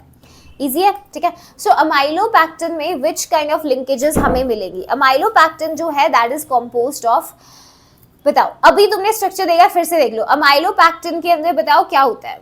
Everyone in the chat box. Yes, alpha D glucose, ठीक है। C1C4 और C1C6 लिंकेजेस होती हैं, ये क्रॉस लिंक्स वाली हैं, ये लीनियर वाली है, ठीक है। अल्फा डी ग्लूकोज की यूनिट्स थी वो सारी। सॉर्टेड है, यस, ऑप्शन नंबर 4। चलो सेल्यूलोज का स्ट्रक्चर देखते हैं। सेल्यूलोज एक लीनियर पॉलीमर रहेगा, लीनियर पॉलीमर की चेन्स होंगी किसकी, बीटा ग्लूकोज की। तो मेंस के लिए देखो, जेई मेंस के लिए दो चीजें इंपॉर्टेंट है कि एक तो पॉलीमर किसका है, कौन सी आपने यूनिट उसमें यूज करी है ना, कि अल्फा डी ग्लूकोज है कि बीटा है कि कौन सा है, पहली चीज ये। दूसरी चीज लिंकेज इंपॉर्टेंट है। अगर एडवांस की बात करते हो तो एडवांस में स्ट्रक्चर स्पेसिफिक क्वेश्चंस कभी कभी आते हैं जो अच्छे लेवल के होते हैं। तो मेंस के लिए आपको स्ट्रक्चर की टेंशन नहीं लेनी, सिर्फ आप लिंकेजेस और किसका पॉलीमर है ये करके चले जाना, आपका क्वेश्चन बन जाएगा। ठीक है, जैसे cellulose is a linear polymer of beta glucose, और इसमें जो लिंकेज प्रेजेंट होती है that is beta 1,4 glycosidic linkage. कौन से लिंकेज है, बीटा 1,4 ग्लाइकोसिडिक लिंकेज। स्ट्रक्चर से पता कर लो, स्ट्रक्चर से देखो, देखो बीटा 1,4 एक तो बीटा लिंक्स है ना, और ये अगर पहला कार्बन है इस यूनिट का, ये पहला, दूसरा, थर्ड और फोर्थ, तो देखो ये रहा बीटा 1,4 ग्लाइकोसिडिक लिंकेज आपको सेल्यूलोज में देखने को मिलेगी। ओके, तो मैम ने क्या किया है, अब इन सबके स्ट्रक्चर में तुम वो देखते सेल्यूलोज और स्टार्च में भी they will be non reducing sugars. ठीक है, तो इसमें म्यूटा रोटेशन को छोड़ सकते हो। ठीक है, एनसीईआरटी में इसका डिस्कशन नहीं हुआ है, आप ये चीज देख लेना कार्बोहाइड्रेट्स में कि रिड्यूसिंग शुगर कौन है ना। तो मैम ने एक फ्लो चार्ट अटैच कर दिया है शॉर्टकट, जिससे तुम्हें एक बार पता चल जाएगा कि तुम सीधा ध्यान रख सकते हो सुक्रोज, स्टार्च और cellulose are non reducing sugars. इनको छोड़ के अगर इनमें से कुछ दिया होगा वो रिड्यूसिंग शुगर होगा, है ना। ये मैंने इसलिए बता दिया, कुछ बच्चों को स्ट्रक्चर भी याद नहीं रहता, थोड़ा बेसिक कि किसमें हेमी एसिडल था किसमें नहीं था। So for that side sucrose, starch और cellulose are the non reducing sugars. बाकी सारे glucose, fructose, mannose, maltose, lactose, they all are the reducing sugars. Are we clear on this? हाँ जी। अच्छा बताओ, अगर आप सेल्यूलोज का कंप्लीट हाइड्रोलिसिस कर दोगे तो आपको क्या मिलेगा? कंप्लीट हाइड्रोलिसिस अगर आप सेल्यूलोज का करते हैं तो आपको डी ग्लूकोज मिलता है, डी ग्लूकोज मिलता है। ठीक है, तो रिएक्शन भी आप देख सकते हो। देखो सेल्यूलोज लीनियर पॉलीमर है बीटा डी ग्लूकोज का। ठीक है, ओके, लिंकेज हम देख चुके हैं कौन सी थी। आराम से हाइड्रोलिसिस इसकी नहीं हो पाती, आपको डाइल्यूट सल्फ्यूरिक एसिड चाहिए होता है, वो भी थोड़े हाई प्रेशर में। तो अगर आप इसका हाइड्रोलिसिस कराते हो तो सिर्फ आपको डी ग्लूकोज ही मिलता है। You should know this, it's an important reaction. ठीक है, तो मैम ने बता दिया, इसको ध्यान रखना। सेशन नोट्स आपको डिस्क्रिप्शन बॉक्स में ही मिल जाएंगे, तो मेक श्योर आप अच्छे से उसको देख लें। ठीक है, कहता है इनमें से कौन सी स्टेटमेंट गलत है अबाउट द ग्लाइकोजन? बताइए कौन सी स्टेटमेंट बेटा इनकरेक्ट है? इनकरेक्ट है, यस। चलो इसको कमेंट करके बताओ जल्दी सी, this is your homework question. I want the answer in the comment section. ठीक है, ग्लाइकोजन एनिमल सेल्स में होता है, यीस्ट फंजाई में होता है, अल्फा लिंकेजेस होती हैं सिर्फ इसके अंदर। ठीक है, सिर्फ अगर आप बोलो स्ट्रेट चेन पॉलीमर होता है अमाइलोज की तरह, तो ऐसा नहीं होता। I want the answer in the comment section from all of you. Okay, कहता है which of the following pair gives positive Tollen test? बताओ पॉजिटिव टॉलन टेस्ट कौन देगा बेटा? जो रिड्यूसिंग शुगर होगा, है ना। Reducing sugars gives the positive tolerance test. अब आप बताओ इनमें से रिड्यूसिंग शुगर्स कौन थे? सुक्रोज तो नहीं था, नहीं। यस, ग्लूकोज और फ्रक्टोज थे। Hexanal acetophenone reducing sugars gives the positive tolerance test. तो दोनों मिक्सचर्स को देना है ना, कीटो तो नहीं देंगे। Yes, acetophenone would be a keto. चलिए ऑसम, आगे चले, यहाँ तक चीजें क्लियर है आई थिंक। तो अमाइनो एसिड कार्बोहाइड्रेट्स का portion we have finished, this part is the amino acids. तो यहाँ से भी क्वेश्चन आ जाते हैं, बट थोड़ा सा आपको इसमें कुछ अमाइनो एसिड्स के जो है नाम और स्ट्रक्चर्स को याद रखना पड़ेगा। ठीक है, क्वेश्चन बहुत बेसिक लेवल के होते हैं। तो हमारे सिलेबस में we are actually going to talk about the alpha amino acids. ठीक है, अगर आप अमाइनो एसिड्स देखते हो तो एक कार्बन से कार्बोक्सिलिक एसिड का ग्रुप और NH2 ग्रुप दोनों जुड़े होंगे, है ना। ठीक है, अगर हम इसकी कॉन्फ़िगरेशन की बात करते हैं, डी और एल, जैसे हम कार्बोहाइड्रेट्स में करते हैं, बिल्कुल ऐसे ही है। यहाँ पे जो आपका लास्ट सेकंड कार्बन है, इस पे अगर NH2 group left hand side में होगा तो वो L अमाइनो एसिड्स होते हैं। ठीक है, देखो NH2 लेफ्ट में है तो L से लेफ्ट, तो इसकी कॉन्फ़िगरेशन L ही होती है, कैपिटल L। और अगर NH2 राइट हैंड साइड में है तो वो D अमाइनो एसिड होता है। कर सकते हो, ये बिल्कुल नॉमेनक्लेचर जैसे अपन कार्बोहाइड्रेट्स में करते हैं। ठीक है, चलो, बेसिकली 3 टाइप्स की अमाइनो एसिड्स है हमारे सामने। न्यूट्रल अल्फा अमाइनो एसिड्स, ठीक है, पहला टाइप। दूसरा acidic alpha amino acids and third is basic alpha amino acids, ठीक है। न्यूट्रल, एसिडिक और बेसिक। अब जो न्यूट्रल अल्फा अमाइनो एसिड्स है इनमें एक NH2 ग्रुप होगा और एक ही कार्बोक्सिलिक एसिड ग्रुप होगा, ठीक है। एसिडिक के अंदर आपको एक NH2 ग्रुप मिलेगा और 2 कार्बोक्सिलिक एसिड ग्रुप्स मिलेंगे। तो ऑब्वियसली एसिडिक कंटेंट ज्यादा है तो एसिड का पोर्शन ज्यादा होगा NH2 से। अगर बेसिक अमाइनो एसिड्स हैं तो इसमें आपको NH2 ग्रुप ज्यादा मिलेंगे और कार्बोक्सिलिक ग्रुप कम मिलेगा। तो simple, we have 3 kinds of amino acids on the basis of neutrality. Neutral है हमारे पास, एसिडिक है और हमारे पास बेसिक है ना। नाम से ही पता चल रहा है किसमें ज्यादा कंटेंट होगा। जनरल फॉर्मूला अमाइनो एसिड का, एक कार्बन पे NH2 कार्बोक्सिलिक ग्रुप है और उसी कार्बन से एक एल्काइल ग्रुप और हाइड्रोजन अटैच्ड होगा, 4 वैलेंसी पूरी करते हैं, ठीक है। ओके, अब यहाँ पे हमारे सामने कुछ अमाइनो एसिड्स आती है। ग्लाइसिन, ठीक है। ग्लाइसिन बेटा एक लौती ऐसी अमाइनो एसिड होती है जो ऑप्टिकली इनएक्टिव होती है। Only amino acid which is optically inactive. देखो जरा, ऑप्टिकली इनएक्टिव कैसे है? एक कार्बन के ऊपर भाई दोनों हाइड्रोजन लगा दिए, ठीक है। एल्काइल ग्रुप नहीं होता है, NH2 और COOH तो होगा ही, ये ग्रुप्स तो होंगे, लेकिन इस कार्बन पे दोनों हाइड्रोजन है, एल्काइल नहीं होता, तो एक कार्बन की चारों वैलेंसीज अलग नहीं हुई, इट्स नॉट कायरल। बाकी सारी अमाइनो एसिड्स ऑप्टिकली एक्टिव होते हैं, तो ग्लाइसिन को अलग से ध्यान रखना है, ठीक है। फिर एलिनिन है हमारे पास, वैलाइन है, ल्यूसीन है, फिनाइल देखो एक चीज देखो, फिनाइल एलिनिन है इसमें ना कभी कभी आपसे सिंबल या ऐसे डिनोशन भी पूछ लेता है, तो आई विल शो यू, ठीक है, एक बार NCERT से। ये जितनी भी एसिड्स यहाँ पे दिखाई है अमाइनो एसिड, ये सारी न्यूट्रल हैं। तो न्यूट्रल अमाइनो एसिड, कभी कभी ऐसा क्वेश्चन पूछ सकता है कि इनमें से कौन एसिडिक अमाइनो एसिड है, तो कोशिश करना एक बार आप जस्ट गो थ्रू कर लो नाम को, है ना। ग्लाइसिन, एलिनिन, वैलाइन, ल्यूसीन और फिनाइल एलिनिन, ये आपके न्यूट्रल अमाइनो एसिड्स हैं जो NCERT में दिया है। We are doing like that only, ठीक है। उसके बाद हमारे पास आती है एसिडिक अल्फा अमाइनो एसिड। तो ये वाली जो जनरल डिनोशन हमने देखी थी, ये न्यूट्रल अल्फा अमाइनो एसिड्स की थी, ठीक है।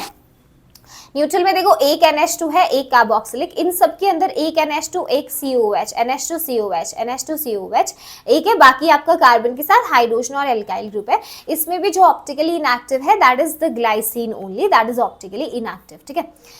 चलिए next we have acidic alpha amino acid. तो एसिडिक में देखो 2 कार्बोक्सिलिक ग्रुप मिले आपको, NH2 एक ही है ना। एसिडिक के एग्जांपल्स आपको 2 ही ध्यान रखने हैं, एस्पार्टिक एसिड और ग्लूटामिक एसिड। इनके तो नाम में ही एसिड है ना। तो मतलब ग्लूटामिक एसिड में भी देखो COOH है ना। एसिडिक में भी देखो 2 कार्बोक्सिलिक है, NH2 दोनों में ही एक था।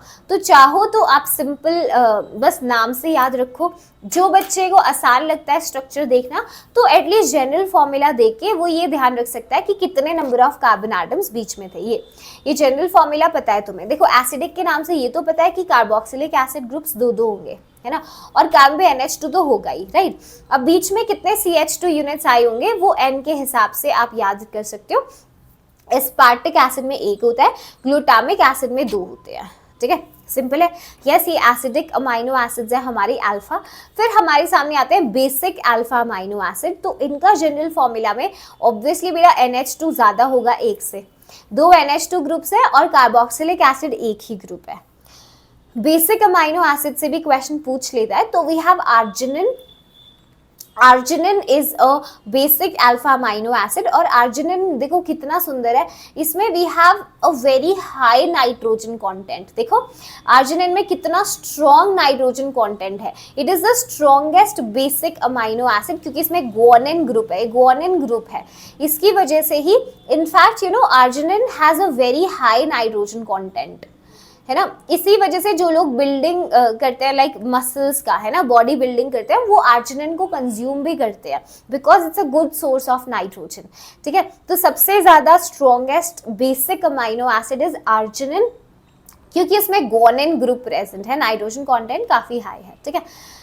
चलो अनदर आपका basic alpha amino acid is lysine. इसमें बीच में जो कार्बन एटम्स होते हैं 4 होते हैं, बाकी जनरल डिनोशन जो आप बेसिक अल्फा अमाइनो एसिड का करते हो वैसा ही है, ठीक है। एक बार फिर से देख लो, अभी तक हमने क्या किया है, अमाइनो एसिड्स में अल्फा अमाइनो एसिड्स का स्ट्रक्चर हमने देखा है, फिर डीएनएल कॉन्फ़िगरेशन मैम ने बताई है, वो सेम जैसे आप कार्बोहाइड्रेट्स में करे थे। अगर लास्ट सेकंड कार्बन पे NH2 लेफ्ट हैंड साइड के अंदर प्रेजेंट है तो L कॉन्फ़िगरेशन, राइट में है तो R हो जाएगा, ठीक है, सॉरी मतलब D हो जाएगा, राइट। चलो फिर उसके बाद अमाइनो एसिड के टाइप्स हमने देखे थे, न्यूट्रल थे, एसिडिक थे और बेसिक थे। न्यूट्रल में एक NH2 एक कार्बोक्सिलिक का ग्रुप था, है ना। एसिडिक में 2 COH ग्रुप्स थे, एक NH2। बेसिक में 2 NH2 एक COH ग्रुप था, ठीक है, ओके। उसके बाद न्यूट्रल अल्फा अमाइनो एसिड्स के हमने कुछ एग्जांपल्स देखे, सबसे ज्यादा न्यूट्रल के ही थे आपके सामने, ग्लाइसिन, एलेनिन, है ना, वैलाइन, ल्यूसीन और फिनाइल एलेनिन। अब इसमें एक चीज तुम्हें ध्यान रखना है, अगर तुम्हें नाम में भी प्रॉब्लम है तो जो कम है पहले उन्हें याद रखो, मतलब एसिडिक और बेसिक की याद रख लो, जितने से एनसीईआरटी में है वही है ये। एसिडिक बेसिक याद है तो जो छोड़ दिया वो न्यूट्रल ही रहेगा, है ना। एसिडिक में 2 ही है, एस्पार्टिक एसिड है और ग्लूटामिक एसिड है, ठीक है। बेसिक अल्फा अमाइनो एसिड में भी 2 ही है हमारे सामने, एक आर्जिनिन है और एक लाइसिन है।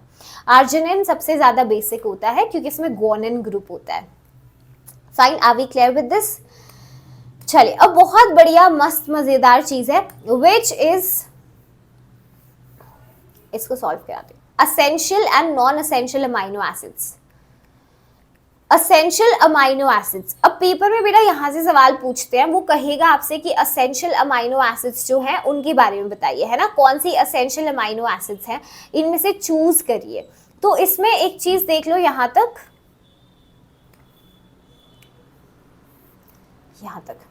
ये चीज देखो, ये जितने अमाइनो एसिड्स आप यहां देख रहे हो, कौन, valine, isoleucine, phenyl alanine, histidine, arginine, leucine, lysine, ठीक है, मेथायोनिन, ठीक है, उसके बाद थ्रियोनिन और ट्रिप्टोफैन, ये सारे असेंशियल अमाइनो एसिड्स हैं। और इसकी ट्रिक है VIP हॉल में TT, ठीक है, याद कैसे रखोगे, VIP हॉल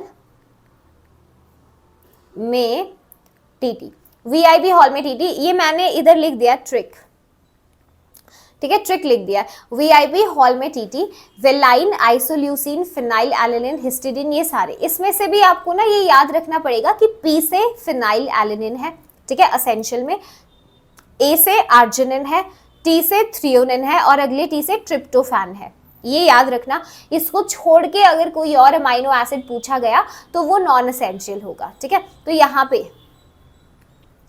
ये नॉन असेंशियल है, ओके, ये नॉन असेंशियल है, ठीक है, ये नॉन असेंशियल अमाइनो एसिड है। कौन, एलेनिन, याद रखना है, एस्पार्टिक, एस्पर्जिन, ओके, प्रोलीन और टायरोसिन, ठीक है। तो AAAPT, इसकी ट्रिक नहीं, तुम सिर्फ VIP हॉल में TT याद रखना, और इसमें V से वेलाइन, आइसोल्यूसिन, P से फिनाइल एलेनिन है, ठीक है, हिस्टिडीन है, A से आर्जिनिन है, L से ल्यूसीन है, फिर अगले L से लाइसिन है, ठीक है, फिर मेथायोनिन है, फिर T से थ्रियोनिन और ट्रिप्टोफैन है। ये याद रखना असेंशियल में P, A और T, क्योंकि ये अल्फाबेट्स आपके नॉन असेंशियल में भी आते हैं, ठीक है, तो कंफ्यूजन ना हो, इसीलिए असेंशियल अमाइनो एसिड्स को ध्यान रखना। सो असेंशियल अमाइनो एसिड्स NCERT में भी ना मैम आपको दिखा देती है एक बार,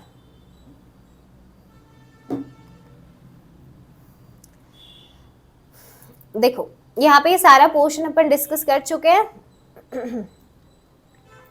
फ्रक्टोज, डाइसैकेराइड्स, देखो सारी लिंकेजेस एनसीईआरटी में, जो भी स्ट्रक्चर मैम ने एनसीईआरटी से उठाया, माइलोज, माइलोपैक्टिन, सेल्यूलोस, ये देख चुके हैं हम, ठीक है। फिर अमाइनो एसिड्स अभी हम कर रहे हैं, ये रहा टेबल, इस टेबल में देख लेना, ये सारी आपको जो अमाइनो एसिड्स दिया है इनके 1 लेटर कोड भी एक बार ना देख कर जाना, क्योंकि पेपर में सीधा सवाल आता है।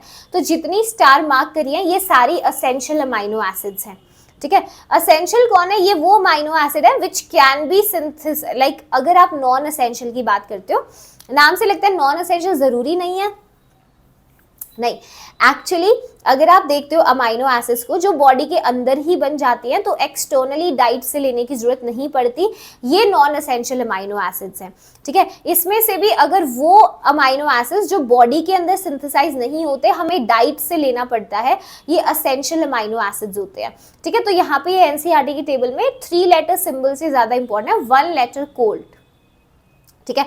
तो आप असेंशियल अमाइनो एसिड के 1 लेटर कोड को ध्यान रखना, बहुत सिंपल क्वेश्चन आ जाता है एग्जाम में, ठीक है। सॉर्टेड है वाली चीज, असेंशियल नॉन एसेंशियल, तो पूरा मैम ने ना एनसीईआरटी पूरा तुम्हारा मतलब ओपन करके सारा करा दिया है इसमें, ओके। चलो आगे आ जाओ, देखो एनसीईआरटी का नेक्स्ट पॉइंट जो था that is about the zwitter ion. देखा ज्विटर आयन के बारे में था। अब ज्विटर आयन में क्या होता है बेटा, जो अमाइनो एसिड्स हैं तुम्हें पता है उसमें एसिडिक ग्रुप भी है और बेसिक भी है, तो ये तो भाई ड्यूअल बिहेवियर दिखाते हैं, एम्फोटेरिक नेचर के होते हैं। तो इनमें क्या होता है, इंट्रामोलिकुलर एसिड बेस्ड रिएक्शन होती है। हमें पता है कार्बोक्सिलिक एसिड बहुत अच्छा एसिड है, H+ देना चाहता है, और हमें पता है NH2 group nitrogen has a lone pair, ये H+ लेना चाहता है। तो भाई ये अमाइनो एसिड सोचता है क्यों ना भाई अपना विद इन द मॉलिक्यूल एक रिएक्शन करा दिया जाए, प्रोटोन ट्रांसफर करा देती हूँ। तो कार्बोक्सिलिक एसिड से जो प्रोटोन होता है ये निकल के कहाँ चला जाता है, नाइट्रोजन के ऊपर, ठीक है। तो you will have N+H3 and COO negative group now. अब ये यही ज्विटर आयन होता है, ये जो आप अमाइनो एसिड की इंट्रामोलिकुलर एसिड बेस्ड रिएक्शन कराते हो तो इससे एक इंटरनल सॉल्ट बनता है जो कि डाइपोलर होता है। डाइपोलर देखो, ये नेगेटिव चार्ज और ये पॉजिटिव चार्ज है ना, पोलैरिटी जनरेट हो गई। ऐसे डाइपोलर आयन को ही ज्विटर आयन बोलते हैं। और ज्विटर आयन बेटा जिस पीएच के ऊपर इसकी कॉन्सेंट्रेशन मैक्सिमम होएगी वही हमारा जो होता है बेसिकली आइसोइलेक्ट्रिक पॉइंट होता है ना। आइसोइलेक्ट्रिक पॉइंट क्या है, वो पीएच जब मैक्सिमम कॉन्सेंट्रेशन होता है अमाइनो एसिड का, और वो ज्विटर आयन के फॉर्म में ही एग्जिस्ट करता है ना, कि मतलब majority amino acid zwitter ion में रह रहा है, that is the isoelectric point, ठीक है। ये एनसीईआरटी से देख लो, देखो हीरा सेम चीज, देखो यहाँ पे amino acids these are water soluble. अच्छा ये बताइए, देखो these are water soluble high melting point solids and behave like salt rather than simple amines or carboxylic acid, है ना, salt की तरह behave करते हैं due to the presence of both acidic group and basic group in the same molecule, ठीक है। ये overall zwitter ion आपका न्यूट्रल होता है, रीजन सिंपल है न्यूट्रल होने का, क्योंकि आप देखोगे कि दोनों तरह के इसमें आपको आयन्स मिलेंगे, पॉजिटिव नेगेटिव दोनों एंड्स होते हैं, ठीक है। तो ज्विटर आयन की वजह से ही अमाइनो एसिड आपको एम्फोटेरिक बिहेवियर दिखाएगा कि वो एसिड और बेस दोनों की तरह बिहेव कर सकता है, ठीक है। चलो एक और इम्पॉर्टेंट पॉइंट बेटा, अगर आप यहाँ पर ध्यान देते हैं कि भाई except for the glycine all other naturally occurring alpha amino acids are optically acid, ये मैं बता चुकी थी आपको, है ना, ये मैम ने करा दिया। इसके बाद जो अपना नेक्स्ट टॉपिक स्टार्ट होता है दैट इज योर, यहाँ पर आ जाओ, स्ट्रक्चर की बात करेंगे कि प्रोटीन्स के कैसे स्ट्रक्चर्स होते हैं, है ना। So we talk about the structure of proteins over here, ठीक है। चलो इसको भी हम एक्चुअली एनसीईआरटी से डायरेक्टली करेंगे, उससे पहले एक बार पेप्टाइड्स देख लो। पेप्टाइड्स क्या होते हैं, पेप्टाइड लिंकेज क्या होती है, जेई 2024 में यहाँ से क्वेश्चन आया था, इतना सिंपल था, यू विल बी सरप्राइज, अरे मैम ये क्वेश्चन था। देखो पेप्टाइड्स बेटा वो कंपाउंड्स होते हैं which are formed by condensation of the amino acids. अगर अमाइनो एसिड की आप कॉन्डेंसेशन करा दे तो वहां से जो बनता है वो पेप्टाइड्स होते हैं। कॉन्डेंसेशन कैसे, यहाँ पे थोड़ा सा सही लिखते हैं,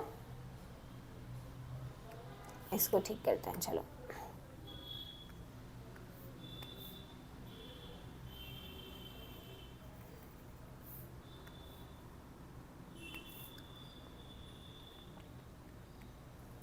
ये कार्बोक्सिलिक एसिड ग्रुप है, ठीक है, ओके, ये अमीन है। तो मैंने 2 अमाइनो एसिड्स को ऐसे अगल बगल दिखाया, तो यहाँ से जब इनका कॉन्डेंसेशन होता है ना तो वाटर मॉलिक्यूल यहाँ से निकल जाता है -H2O, और यहाँ पे C double bond O NH, ये जो लिंकेज होता है इसे ही पेप्टाइड लिंकेज बुलाते हैं, ठीक है। तो अमाइनो एसिड की कॉन्डेंसेशन से ये लिंकेज बनती है। तो मुझे एक बात बताओ, जब मैंने 2 अमाइनो एसिड्स को कॉन्डेंस कराया, 2 अमाइनो एसिड से एक पेप्टाइड लिंकेज बनी, है ना, ओके अगर 4 अमाइनो एसिड्स को कॉन्डेंस कराऊंगी तो कितनी पेप्टाइड लिंकेजेस होंगी? 2 से 1 बन रहा है, उस हिसाब से आंसर बताओगे? यस बताओ। और यही क्वेश्चन ना जेईई मेंस में पूछा था, बस मैं क्वेश्चन दिखा दूंगी तुम्हें। ओके चलो प्रोटीन्स की बात करेंगे बेटा। प्रोटीन्स मोस्ट अबंडेंट बायोमोलिक्यूल्स होते हैं लिविंग सिस्टम में। तुम्हें पता है रिच सोर्स प्रोटीन्स का milk, cheese, pulses, meat etcetera which we should include in our diet, है ना। They occur in every part of the body and form fundamental basis of structure and functions of life। ठीक है, growth maintenance के लिए चाहिए। सो सारे main point ये है, सारे प्रोटीन्स पॉलीमर्स होते हैं अल्फा अमाइनो एसिड्स के। All proteins are polymers of the alpha amino acids. ठीक है, इधर आ जाओ, देखो पेप्टाइड बॉन्ड, पेप्टाइड लिंकेज क्या है ये हम देख चुके हैं। ठीक है, मान लो देखो ये बोला है, अगर मान लो तीसरी अमाइनो एसिड कंबाइन कर दी है तुमने किसके साथ?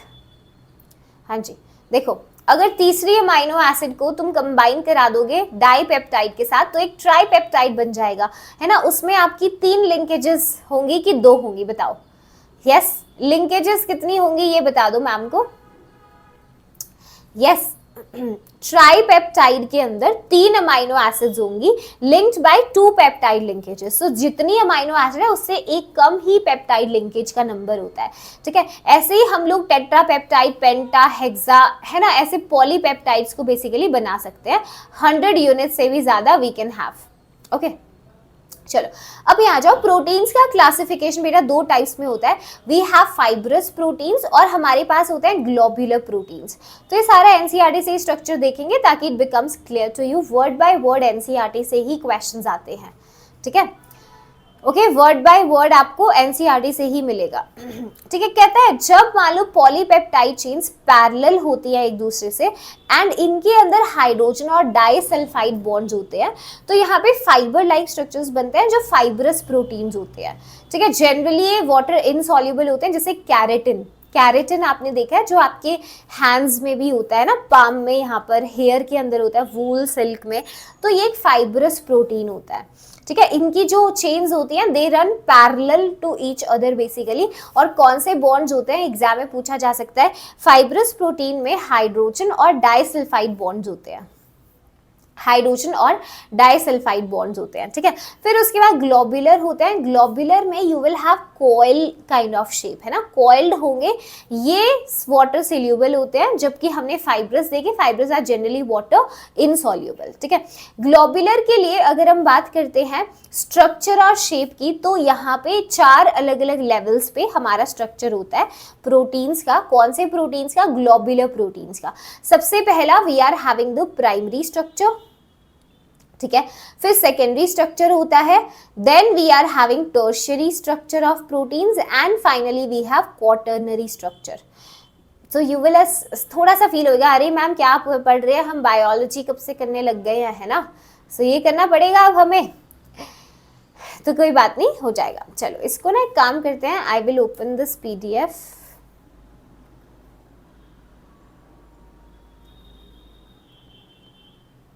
एच में, हाँ ठीक है, यहाँ कर लेते हैं ताकि स्क्रिबल भी कर सके हम।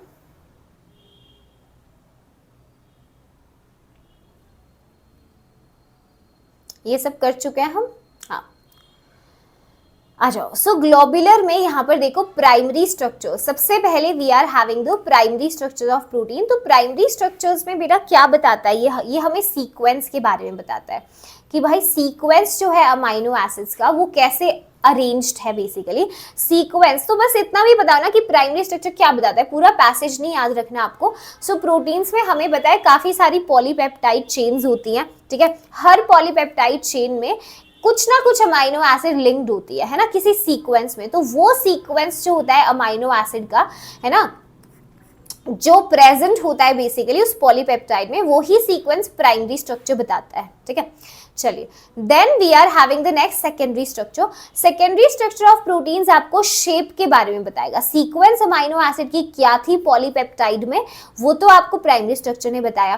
फिर शेप क्या है जिसमें पॉलीपेप्टाइड चेन एग्जिस्ट करती है, वो आपको सेकेंडरी स्ट्रक्चर बताता है। और ये शेप्स बेटा 2 तरीके की होती हैं, एक अल्फा हेलिक्स होती है और दूसरा बीटा प्लीटेड शीट्स होती हैं। बस आपको समरी से ही देखनी है, बीटा प्लीटेड शीट्स और अल्फा हेलिक्स। ठीक है, अल्फा हेलिक्स अब ये किस वजह से होते हैं ये भी आपको पता होनी चाहिए। ये स्ट्रक्चर्स अराइज करते हैं because of the folding of backbone of polypeptide chain due to hydrogen bonding between CO and NH group of the peptide bond. ठीक है, यहाँ पर देखो जैसे अल्फा हेलिक्स स्ट्रक्चर में आप ये बॉन्डिंग देख सकते हो, इस कॉइल में CO और NH में ये जो ऑक्सीजन था है ना, इलेक्ट्रोनेगेटिव, और ये हाइड्रोजन, इनमें ये हाइड्रोजन बॉन्डिंग हो रही है जिसकी वजह से आपको ये देखने को मिलता है। ठीक है, तो सेकेंडरी स्ट्रक्चर ओके ये अल्फा हेलिक्स दिखाया मैंने। अल्फा हेलिक्स सबसे कॉमन तरीका है जिसमें सारे हाइड्रोजन बॉन्ड्स जो हैं है ना, all possible hydrogen bonds by twisting into a right handed screw with the NH group of each amino acid, मतलब यही जो मैम ने अभी दिखाया तुम्हें, अल्फा हेलिक्स में ये बॉन्डिंग आपको देखने को मिलेगी।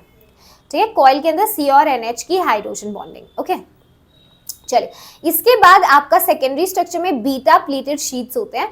बीटा प्लीटेड शीट्स के अंदर बेटा सारी पेप्टाइड चेन्स जो होती हैं they are nearly maximum extension and laid by side जो इंटरमॉलिक्यूलर हाइड्रोजन बॉन्डिंग से होल्ड होती है। इधर आ जाओ, ये देखो बीटा प्लीटेड शीट का स्ट्रक्चर है, देख सकते हो इंटरमॉलिक्यूलर हाइड्रोजन बॉन्डिंग है इनके बीच में। ठीक है, तो ये सेकेंडरी स्ट्रक्चर था। तो बेसिकली प्राइमरी स्ट्रक्चर सीक्वेंस बताता है अमाइनो एसिड का पॉलीपेप्टाइड्स में। सेकेंडरी स्ट्रक्चर आपको शेप बताता है। शेप दो तरह की होती है, अल्फा हेलिक्स और बीटा प्लीटेड शीट्स। ठीक है, अल्फा हेलिक्स में भी हमने देख लिया है जिसमें सारे हाइड्रोजन बॉन्ड्स आपके बने हुए हैं NH और CO के बीच में। बीटा प्लीटेड शीट में सारी peptide chains nearly stretched out है और यहाँ पे आपको लाइक लेयर बाय लेयर आपको इंटरमॉलिक्यूलर हाइड्रोजन बॉन्ड्स देखने को मिलेंगे। ओके चलिए, next we are having the tertiary structure of the proteins. अब प्रोटीन्स का जो टर्शियरी स्ट्रक्चर होता है, yes, represents the folding of the polypeptide chain. तो पॉलीपेप्टाइड चेन्स की फोल्डिंग किस तरीके से हुई है वो आपको टर्शियरी स्ट्रक्चर बताएगा। ठीक है, यहां से भी आपको दो शेप्स मिलते हैं, फाइब्रस और ग्लोबुलर। ठीक है, अब इसमें स्टेबलाइज करने वाली कौन सी फोर्सेस होती हैं इन स्ट्रक्चर्स को? We have hydrogen bonds, disulphide linkages और वॉन्डरवॉल्स और इलेक्ट्रोस्टैटिक फोर्स ऑफ अट्रैक्शन। तो इसमें बहुत अच्छा सवाल बना सकता है कि कौन सी अट्रैक्टिव फोर्स मिसिंग होती है ना, या कौन सी प्रेजेंट है। तो टर्शियरी स्ट्रक्चर में जो आपकी स्टेबलाइज करी है स्ट्रक्चर को, फोल्डिंग्स को, these are the hydrogen bonds, disulphide linkages, van der Waal और इलेक्ट्रोस्टैटिक फोर्सेस। ठीक है, चलो फिर आपका क्वाटर्नरी स्ट्रक्चर आता है लास्ट। क्वाटर्नरी स्ट्रक्चर में बेटा कुछ प्रोटीन्स ऐसे होते हैं जो दो या दो से ज्यादा पॉलीपेप्टाइड चेन्स में होते हैं जिनको हम सब यूनिट्स बोलते हैं। तो इनका जो स्पेशियल अरेंजमेंट होता है वो ही क्वाटर्नरी स्ट्रक्चर होता है। तो क्वाटर्नरी स्ट्रक्चर बताते हैं spatial arrangement of the polypeptide chains. ठीक है, तो चारों स्ट्रक्चर्स का तुम्हें मिल गया आइडिया। देखो, हमने प्रोटीन्स के दो टाइप्स में क्लासिफिकेशन किया बेस्ड ऑन शेप्स। पहले थे फाइब्रस प्रोटीन, दूसरे ग्लोबुलर। ग्लोबुलर के अंदर आपको फर्दर 4 कैटेगरीज मिलती हैं। प्राइमरी स्ट्रक्चर जो आपको सीक्वेंस बताता है, सेकेंडरी स्ट्रक्चर जो शेप बताता है, टर्शियरी स्ट्रक्चर जो आपको फोल्डिंग्स के बारे में बताता है, क्वाटर्नरी जो आपको स्पेशियल अरेंजमेंट बताता है। सिर्फ इतना भी अगर आपको ध्यान होगा और कौन सी बॉन्डिंग्स होती हैं तो आप क्वेश्चन कर पाओगे। ठीक है, अब ये सारा देखो, सारों का मैम ने ना NCERT वाला ही मैं तुम्हें दिखा रही हूँ। प्राइमरी स्ट्रक्चर, सेकेंडरी, प्राइमरी देखो सीक्वेंस बता रहा है ना किस तरह से ये आपके बेसिकली पॉलीपेप्टाइड जो है सीक्वेंस में अरेंज्ड है। ठीक है, फिर सेकेंडरी स्ट्रक्चर है, फिर टर्शियरी और ये क्वाटर्नरी है। ठीक है, चलें आगे। ओके चलिए, this is important, denaturation of proteins। बेटा डीनेचुरेशन प्रोटीन का क्या मतलब होता है? मान लो जब भी तुम्हारा जो प्रोटीन है अपनी है ना जैसी फॉर्म में वो एग्जिस्ट करता है नेटिव फॉर्म में, प्रोटीन को अगर आप एज इट इज उठा के उसको सब्जेक्ट कर दो कोई चेंज से, मतलब मानो उस प्रोटीन को आपने एकदम से बहुत टेम्परेचर बढ़ा दिया या उसको एक ऐसे एनवायरनमेंट में रख दिया जहाँ पे pH का चेंज हो गया, तो ऐसे में स्ट्रक्चर जो है ना डिस्टॉर्ट हो जाता है। तो बेसिकली जब आप अपने प्रोटीन को you subject it to the physical changes जैसे कि टेम्परेचर जो केमिकल चेंज जैसे पीएच है, हाइड्रोजन बॉन्ड्स जो हैं वो डिस्टर्ब हो जाएंगे। इस वजह से जो आपके ग्लोब्यूल्स होते हैं, जो फोल्ड होते हैं, वो अनफोल्ड हो जाते हैं। हेलिक्स जो अच्छे से राउंड एंड राउंड था वो ओपन हो जाएगा और प्रोटीन ऐसे में बायोलॉजिकल एक्टिविटी लूज कर देगा। प्रोटीन की कोई ना कोई बायोलॉजिकल एक्टिविटी है उससे एसोसिएटेड जो इम्पार्ट हो पा रही है क्योंकि उसका स्ट्रक्चर इंटैक्ट है ना। तो अगर उसको हमने एक मतलब सडन ऐसे चेंज से हमने उसे वो कर दिया गो थ्रू, तो ऐसे में बायोलॉजिकल एक्टिविटी प्रोटीन की लूज हो जाएगी और इसे ही डीनेचुरेशन प्रोटीन का बोला जाता है। कई बार एग्जाम में सवाल आता है, बोर्ड्स में तो बहुत पूछते हैं, ठीक है।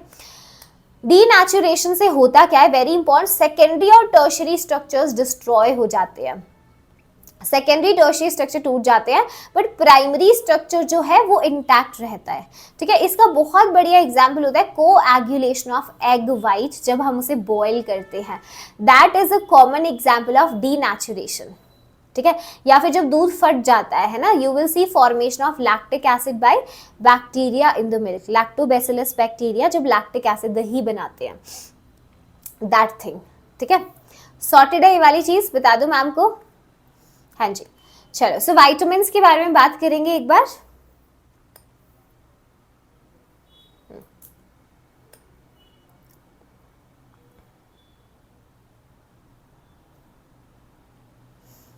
प्रोटीन्स के लिए चलो क्वेश्चन देख लेते हैं एक बार। Which of the following statement is correct? All amino acids except lysine are optically active. All amino acids optically active हैं except glycine. Glycine ही थी जो optically active नहीं थी, तो option number C is the right answer, ठीक है। चलो अगला सवाल देखो, कहता है मैच करिए। तो ये 2024 का question, that is what I was saying कि लिंकेज याद रखो, ठीक है। Nucleic acid, starch, cellulose, proteins, बताओ प्रोटीन्स। हाँ जी, मैच द फॉलोइंग। बायोपॉलीमर को उसके मोनोमर यूनिट से आपको लिंक करना है। तो मैंने पहले ही बताया था मोनोमर यूनिट्स आर इंपॉर्टेंट, तो उसको ध्यान रखना है आपको। यस एवरीवन, स्टार्च के अंदर कौन होता है, अल्फा ग्लूकोज यूनिट्स होती है मोनोमर, ठीक है। सो A2 के साथ मैच करेगा, ओके। सेल्यूलोस में कौन होता है, सेल्यूलोस में बीटा ग्लूकोज की लिंकेजेस होती हैं। न्यूक्लिक एसिड में न्यूक्लियोटाइड्स, विल डिस्कस दिस। और प्रोटीन्स अल्फा अमाइनो एसिड से बनते हैं, है ना, अल्फा अमाइनो एसिड से, ओके। तो option number D I think is matching, है ना, D is the right answer. Easy है, हाँ जी, ओके। ये भी 2024 का सवाल है। टाइप ऑफ अमाइनो एसिड्स जो बनते हैं हाइड्रोलिसिस ऑफ प्रोटीन से, जब प्रोटीन्स का हाइड्रोलिसिस करते हैं तो अल्फा अमाइनो एसिड्स बनते हैं, अभी डिस्कस किया है। तो कितनी देर का सवाल है, 10 सेकंड का सवाल नहीं होगा बायोमॉलिक्यूल्स का, तुरंत कर सकते हो, ओके। ये भी पूछ लिया 2024 में ही। कहता कि कौन सा स्ट्रक्चर प्रोटीन का जो है वो इंटैक्ट रहेगा अगर कोएगुलेशन कर दिया एग वाइट का बॉइलिंग पे। तो अभी आपने देखा था सेकेंडरी और टर्शियरी स्ट्रक्चर, बताओ। यस, डिस्ट्रॉय हो जाते हैं कि टर्शियरी क्वाटर्नरी, बताओ कौन से स्ट्रक्चर्स डिस्ट्रॉय होते हैं। हाँ जी, यस, सेकेंडरी, टर्शियरी, क्वाटर्नरी, ठीक है। आपके इंटैक्ट रहते हैं प्राइमरी। देखो याद करो, यहाँ पे देख लो फिर से, इधर आ जाओ, ये लाइन देखो, द कोएगुलेशन ऑफ वाइट, ये रहा डीनेचुरेशन जो है आपका, सेकेंडरी टर्शियरी स्ट्रक्चर डिस्ट्रॉय होते हैं लेकिन प्राइमरी स्ट्रक्चर इंटैक्ट रहता है। तो इंटैक्ट कौन सा रहेगा, primary structure. Option number B is the right answer, ठीक है। यस, इसको भी डिस्कस करेंगे।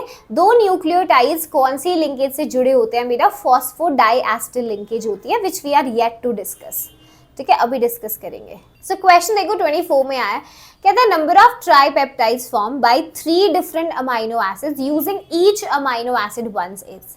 तो ट्राइपेप्टाइड्स बनाने यानी 3 अमाइनो एसिड का कॉम्बिनेशन, ट्राइपेप्टाइड 3 अमाइनो एसिड से हमारी 2 पेप्टाइड लिंकेजेस होते हैं उसमें, है ना। तो अगर हमने मान लो 3 अमाइनो एसिड्स हमने लिए हैं, जैसे मान लो AGT, ठीक है, कोई रैंडम एक हो सकता है सीक्वेंस, एक अमाइनो एसिड को एक ही बार यूज करना है, AGT हो सकता है ATG, यहाँ से हम बना सकते हैं लिंकेज, यस और नो। और क्या कर सकते हैं, GAT, मतलब पोजीशंस चेंज करनी है। एक्चुअली तुम सीधा 3 फैक्टोरियल से भी निकाल सकते हो, ठीक है। 3 into 2 into 1 that would be 6 amino acid. बनाओ 6 कौन सी होंगी? AGT बनाया, ATG, फिर GAT कर सकते हैं, और क्या कर सकते हैं बताओ जल्दी? GTA। हाँ, गेम की बात नहीं कर रही मैं, ओके। हाँ चलो, और क्या हो सकता है? TAG, है ना। और कैसे पोजीशन स्वैप कर सकते हो? एक और केस पॉसिबल बताओ। TGA, TAJ, TGA ऐसे कर सकते हैं। और कोई पॉसिबिलिटी है? नहीं, यही पॉसिबिलिटीज है। तो टोटल इसका आंसर होता है 6, है ना। Number of tripeptides form by 3 different amino acid using each amino acid once would be 6। कई तरीके से कर सकते हो आप इसको, ठीक है। आ जाओ, वाइटामिन्स की बात करते हैं बेटा। वाइटामिन्स जो हैं they are classified into 2 groups based on उनकी सॉल्युबिलिटी पानी और फैट में, है ना। कैसी है? सबसे पहले we are having fat soluble vitamins. ये ऐसे वाइटामिन्स हैं जो फैट के अंदर सॉल्युबल है लेकिन पानी के अंदर इनसॉल्युबल है। और इसके अंदर आपको ट्रिक याद रखनी है, कीड़ा फैट में सॉल्युबल है, कीड़ा फैट में सॉल्युबल होता है, ठीक है। ये कौन से वाइटामिन हैं? Vitamin K, vitamin E, vitamin D और वाइटामिन ए हैं। ये 4 ऐसे वाइटामिन हैं which are fat soluble vitamin, liver के अंदर स्टोर होते हैं। एंड किसमें? They are store in liver and adipose tissues के अंदर, जो फैट स्टोरिंग टिश्यूज होते हैं। कौन से फैट सॉल्युबल वाइटामिन है? कीड़ा फैट में सॉल्युबल है। Then we are having water soluble vitamin, जो कि जैसे बी ग्रुप वाइटामिन होते हैं, वाइटामिन सी होते हैं, ये तुम्हारे वाटर सॉल्युबल होते हैं। क्योंकि वाटर सॉल्युबल वाइटामिन हैं तो ये ना यूरिन के साथ बॉडी से बाहर निकल जाते हैं। दैट इज वाई हमें ये हमेशा डाइट में रेगुलर इनकी सप्लाई चाहिए, because they are excreted in urine और स्टोर नहीं हो पाते अपनी बॉडी में। सिर्फ एक ही ऐसा वाटर सोल्यूबल विटामिन है जो स्टोर हो जाता है, which is vitamin B12, vitamin B12, okay. और ये जो के था, KEDA, these are the fat soluble vitamin, ठीक है, फैट सोल्यूबल विटामिन। ये वाली चीज सॉर्टेड है, यस। चलिए, अब एनसीईआरटी से मैम एक टेबल दिखाना चाहते हैं, यहां पर देख लो। हाँ जी, तो ये देखो यहाँ पे एक टेबल है, सम इंपॉर्टेंट वाइटामिन और उनके सोर्सेज और उनकी डेफिशिएंसी डिजीज। ये एक बार आपको ना रीड थ्रू जरूर करना है नोट्स में से। जैसे विटामिन ए जो होता है, विटामिन ए के सोर्सेज फिश लिवर ऑयल होता है, कैरेट्स होते हैं, बटर मिल्क होता है, ठीक है। इसकी डेफिशिएंसी से नाइट ब्लाइंडनेस हो जाती है, जो आंख का कॉर्निया होता है उसकी हार्डनिंग हो जाती है, जीरोथैल्मिया जिसे बुलाते हैं। विटामिन B1 अगर है तो इसकी sources yeast, milk, green milk you will find almost everywhere, है ना। मिल्क अपने आप में ये एक पूरा डाइट की तरह होता है, उसमें सारे एसेंशियल अमाइनो एसिड्स होते हैं। तो अगर विटामिन बी की कमी है तो बेरी बेरी हो सकता है जिससे, ठीक है, loss of appetite, growth retard हो सकती है। विटामिन B2 से आपको मतलब इसके लैक से कौन सी डिजीजेस हो सकते हैं? विटामिन B6 से B12 इज इंपॉर्टेंट। B12 का सोर्स क्या है? एग होता है, कर्ड होता है, फिश होता है, ठीक है। इससे आपको एनीमिया हो सकता है, रेड ब्लड सेल्स कम हो सकता है, हीमोग्लोबिन की कमी हो सकती है, ठीक है। विटामिन सी में सिट्रस फ्रूट्स होते हैं, वो आप कंज्यूम करो, ठीक है। इसकी कमी से स्कर्वी, जिससे आपके जो गम्स होते हैं वो ब्लीड करने लगते हैं, वो जाते हैं।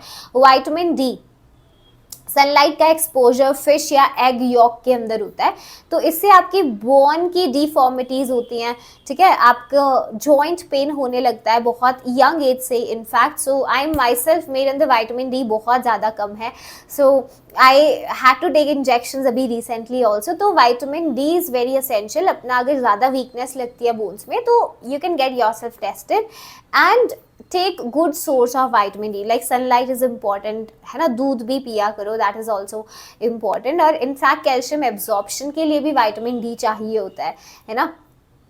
सो take a good diet basically.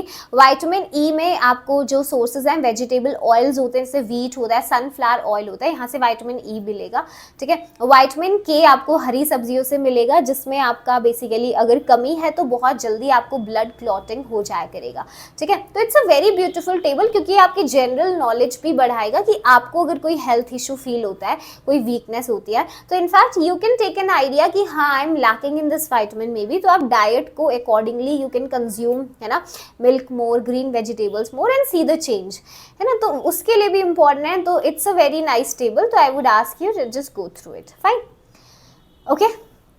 चलो आगे चलते हैं, न्यूक्लिक एसिड्स की बात करते हैं। तो वाइटामिन इतना ही है, कोई ज्यादा मुश्किल था नहीं है, ज्यादा कॉम्प्लेक्स वाइटामिन का पोर्शन नहीं है। ओके चलो, अगर हम न्यूक्लिक एसिड की बात करते हैं बेटा, यहाँ पर पहले क्वेश्चन जे 2024 में पूछा गया कि ये कुछ विटामिन है, इनमें से कितने विटामिन हैं जो हमारी बॉडी के अंदर स्टोर हो सकते हैं, that can be stored in our body. तो बताओ क्या पूछना चाह रहा है क्वेश्चन। सारे उसने विटामिन इनफैक्ट लिख कर दिए हैं तुम्हें, मतलब बॉडी में तो स्टोर वाटर सॉल्यूबल नहीं होते, वो तो एक्सक्रीट हो जाते हैं।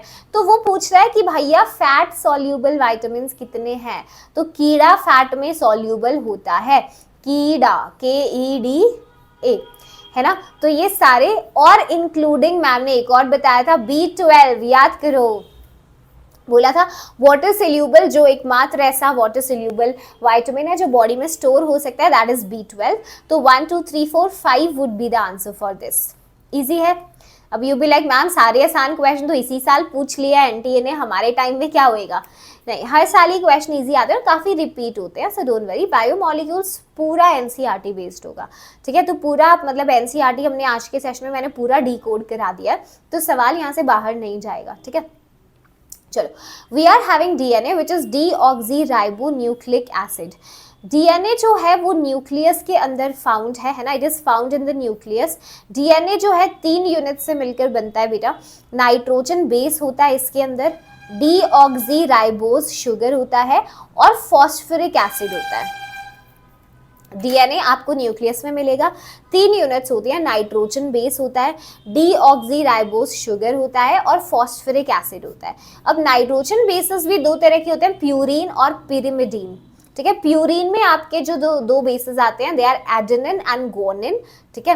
पिरिमिडीन में आपके जो तीसरा आता है दैट इज साइटोसिन और थाइमीन, याद रखना पड़ेगा, ठीक है। बहुत सिंपल क्वेश्चंस आते हैं कि इतने डायरेक्ट स्ट्रेट फॉरवर्ड कि तुम देखकर ही बोलोगे अरे भाई थैंक गॉड मैंने बायोमोलिक्यूल्स कर लिया। एक लौता चैप्टर आपको बहुत आराम से 10 से 20 सेकंड के नंबर दिला देगा अगर पढ़ा होगा, ठीक है। तो सिंपल सी बात है, डीएनए के अंदर आपको 3 यूनिट्स मिलती हैं, नाइट्रोजन बेस, डीऑक्सीराइबोज शुगर और फॉस्फोरिक एसिड, ठीक है।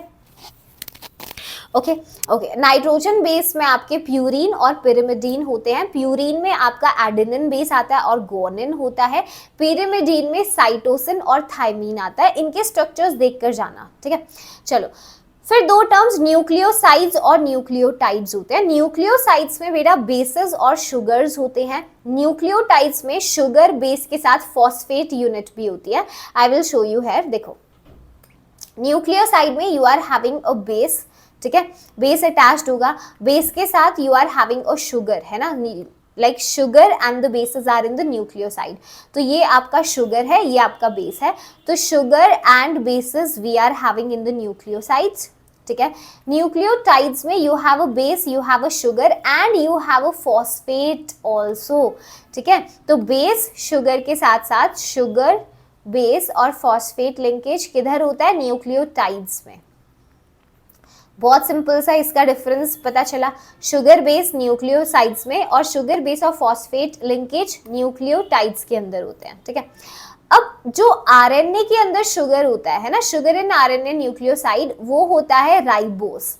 तो आरएनए के अंदर कौन सा शुगर है, राइबोस शुगर होता है, और डीएनए में इट इज डीऑक्सीराइबोस। स्ट्रक्चर ना भी पता हो, मेंस के सवाल सिर्फ इससे हो जाएंगे, है ना। तो शुगर में जो आपका बेसिकली शुगर जो होता है आपका आरएनए न्यूक्लियोसाइड में, वो कौन सा है, राइबोस, और डीएनए में डीऑक्सीराइबोस, ठीक है। ओके, और बेसेस आरएनए में कौन कौन से बेसेस होते हैं, A C G and U, I will show you the structure, और डीएनए में A C G and T. तो ये डिफरेंस होता है, ठीक है। आई विल, चलो इसको डिस्कस करते हैं। देखो पहले बेसेस सारे देख लो। डीएनए में 4 बेसेस होते हैं, एडेनिन, गुआनिन, साइटोसिन और थाइमीन। किसके अंदर, DNA contains 4 bases, adenine, guanine, cytosine और थाइमीन। आरएनए भी 4 बेसेस रखता है। पहले 3 डीएनए वाले सेम होते हैं, पर चौथा जो होता है वो अलग होता है। देखो डीएनए के अंदर, डीएनए में कौन कौन से थे, ए सी जी और टी, है ना, ये किसमें है, डीएनए के बेसिस। और ए सी जी यू ये किसके हैं, आरएनए। मतलब आरएनए के अंदर एक बेस अलग होता है डीएनए से, वो होता है यूरेसिल। कौन सा, यूरेसिल होता है, ठीक ठीक है। तो DNA contains 4 bases adenine, guanine, cytosine और thymine. Thymine is not present in the RNA. Thymine की जगह पर यूरेसिल होता है किसके अंदर, आरएनए में, ठीक है। होते 4 ही बेसिस हैं। तो ये स्ट्रक्चर्स हैं, बिल्कुल स्ट्रक्चर से सवाल आ सकता है, तो you have to remember them, एक बार गो थ्रू करके जाना है, एक दो बार लिख कर देखना तो आपको ध्यान में हो जाएंगे, ठीक है, इनके स्ट्रक्चर्स को। सो एडेनिन गुआनिन में 2-2 चेन्स होती है ना, एडेनिन गुआनिन में 2-2 चेन्स होती हैं तुम्हारी, ठीक है, ओके। अगर साइटोसिन थाइमिन यूरेसिल देखोगे तो सिंगल ही चेन होती है इनके अंदर, ठीक है, पहले ऐसे ध्यान में रखना। फिर उसके बाद if you practice the structure once twice तो पता, मतलब याद हो जाएगा, है ना, पता चल जाएगा, क्योंकि आइडेंटिफाई करने को आ जाता है। ये सवाल पूछा गया, विच of the following statement is not true about RNA. RNA, it controls the protein synthesis, it always has double stranded alpha helix structure, usually replicate नहीं होता, it is present in the nucleus of the cell।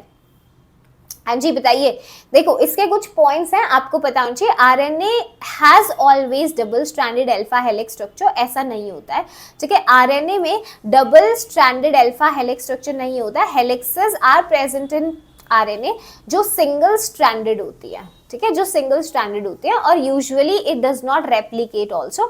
हाँ, nucleus में होता है, ये protein synthesis को control करता है, यस डेफिनेटली, ठीक है। तो ये चीज थोड़ा सा आपको ना एनसीईआरटी से एक बार रीडिंग पूरा कर लेना। न्यूक्लिक एसिड में मैम ने बता दिया कॉम्पोजिशन इनका, है ना। देखो स्ट्रक्चर देखो, जो शुगर का मैं डिफरेंस बता रही थी, राइबोस शुगर और डी, ये किस में होती है, आरएनए में राइबोस होती है और डीएनए में डीऑक्सीराइबोस होती है, ठीक है। तो अगर आप डिफरेंस देखते हो तो सेकंड कार्बन पे देखो, राइबोस के अंदर we have an OH group, deoxyribose में यहाँ पर हमारे पास ओएच नहीं है, सिर्फ हाइड्रोजन है, बाकी सब तो सेम ही है, ठीक है। तो कौन सा किस में होता है, डीएनए में कौन सा होता है, डीऑक्सीराइबोस, आरएनए में राइबोस होता है, ठीक है। चलो फिर ये 4 बेसिस जो मैम ने बताया, डीएनए के अंदर एडेनिन, डीएनए में कौन से होते हैं, एडेनिन होता है, गुआनिन होता है, साइटोसिन होता है और थाइमीन होता है। आरएनए में पहले 3 तो सेम रहेंगे, एडेनिन, गुआनिन, साइटोसिन, लेकिन थाइमीन ना होके यूरेसिल होता है, सिर्फ इतना डिफरेंस, ठीक है, ओके। चलिए अब यहाँ पे देखो न्यूक्लियोसाइड्स कौन थे, एक ऐसी यूनिट जो कि बनती है by the attachment of base to first position of sugar is known as nucleoside. तो इसमें शुगर है आपका, ठीक है, और बेस है, शुगर है और बेस है, पहले कार्बन पे ही बेस आपका जुड़ा हुआ है, ये न्यूक्लियोसाइड जो भी मैम ने दिखाया था। न्यूक्लियोटाइड्स में आपके पहले कार्बन पे बेस है, शुगर है और साथ में फॉस्फेट लिंकेज भी है, ठीक है। ये जो न्यूक्लियोटाइड्स होते हैं, क्योंकि न्यूक्लियोटाइड्स में फॉस्फेट लिंकेजेस भी हैं, है ना, मतलब फॉस्फेट ग्रुप लगा हुआ है, राइट, फॉस्फोरिक एसिड लगी हुई है बेसिकली यू कैन से। तो न्यूक्लियोटाइड्स हमेशा, अगर 2 न्यूक्लियोटाइड्स को आप लिंक करते हो तो they are linked by the phosphodiester linkages. इसी साल का सवाल जेई का 2024 का, न्यूक्लियोटाइड्स कौन से लिंकेज से जुड़ी होती है, फॉस्फोडाइएस्टर लिंकेज से। कौन कौन से कार्बन पे, 5th carbon of the 1 unit and 3rd carbon of another unit, ठीक है, पेंटोस शुगर का। दिस इज इंपॉर्टेंट, पूछ सकता है ये वाली बात, कौन कौन से लिंकेज है। जैसे देखो यहाँ पर देखो डाई न्यूक्लियोटाइड का फॉर्मेशन देखते हैं। यहाँ पर देखो ये एक पहले कार्बन में बेस लगा हुआ है, ये अपनी शुगर है और ये हमारा क्या है, वही फॉस्फोरिक ग्रुप है पहली यूनिट का। फिर ये दूसरी यूनिट का अगर तुम 5वां कार्बन उठाओ और पहली यूनिट के तीसरे से लिंक कर दो तो ये देखो 3-5 पे लिंकेज हुआ है, फॉस्फोडाइएस्टर लिंकेज, है ना। तो 2 न्यूक्लियोटाइड्स को जो हमने कंबाइन कराया तो वो ऐसे कंबाइन करते हैं, ठीक है। Is that clear? यस, तो सिंप्लीफाइड वर्जन न्यूक्लिक एसिड का हम दिखा सकते हैं, शुगर पे बेस लगाओ फिर फॉस्फेट फिर दूसरे शुगर के, है ना, इससे ये लिंकेजेस लाइक दैट होता है हमारे सामने, ओके। चलिए हाँ, यहाँ पे इस स्ट्रक्चर के बारे में बताया। देखो 2 न्यूक्लिक एसिड चेन्स जो होती हैं, they are wound to each other and held by the hydrogen bonds. 2 strands complementary है बिकॉज हाइड्रोजन बॉन्ड्स आपको स्पेसिफिक पेयर ऑफ बेसिस में ही मिलते हैं। Adenine forms hydrogen bond with thymine, adenine है ना, थाइमिन के साथ करती है हाइड्रोजन बॉन्ड, ठीक है, जबकि साइटोसिन हाइड्रोजन बॉन्ड गुआनिन के साथ करती है। तो ऐसे ही लिंकेजेस आपको इसमें स्ट्रैंड के अंदर दिखेंगे। देखो एडेनिन थाइमिन के साथ, ठीक है, और आपका साइटोसिन गुआनिन के साथ हाइड्रोजन बॉन्ड्स बनाता है। देख सकते हो स्ट्रक्चर में, यस हाँ जी, ये देखो डीएनए का एप्लीकेशन इन्होंने लिखा है, यहाँ से क्वेश्चन बना देते हैं, तो दे कैन मेक पूरा theoretical which of the following is correct, है ना, जैसे डीएनए किसके लिए रिस्पॉन्सिबल है, आरएनए किसके लिए रिस्पॉन्सिबल है, ऐसे क्वेश्चन काफी एग्जाम में आप देख सकते हैं। फाइन, क्वेश्चंस मैम अब आपको दिखा देंगी, सो प्लीज मेक श्योर कि आप इसको देख लें। आ जाओ, अभी क्वेश्चंस ही हैं हमारे पास, थ्योरी हो चुका है। हाँ, आ जाओ, क्वेश्चन, इस क्वेश्चन को देखो। द क्वेश्चन सेज दैट अगर एक स्ट्रैंड डीएनए की सीक्वेंस है A T G C T T C A, है ना, तो sequence of the bases in complementary strand is, complementary strand की सीक्वेंस क्या होती, तो एडेनिन किससे जुड़ता है, बोलो। हाँ जी, क्लियर है, यहां तक कोई इश्यू तो नहीं है, audio video is fine, check कर लेते हैं एक बार, ऑल फाइन, ओके नाइस। चलो, तो अगर एक स्ट्रैंड जो डीएनए का है उसकी सीक्वेंस ये है बेटा, तो sequence of the bases in complementary strand क्या होगी, तो अभी मैम ने बताया एडेनिन हाइड्रोजन बॉन्डिंग थायमिन के साथ करेगा, तो जहां ए है वहां टी, जहां टी है वहां ए, और गुआनिन साइटोसिन के साथ, है ना, जहां जी है वहां सी, जहां सी है वहां जी, जहां टी है वहां ए जी और T, T A C G A G T, option number B is matching. कर सकते हैं, इजी, यस।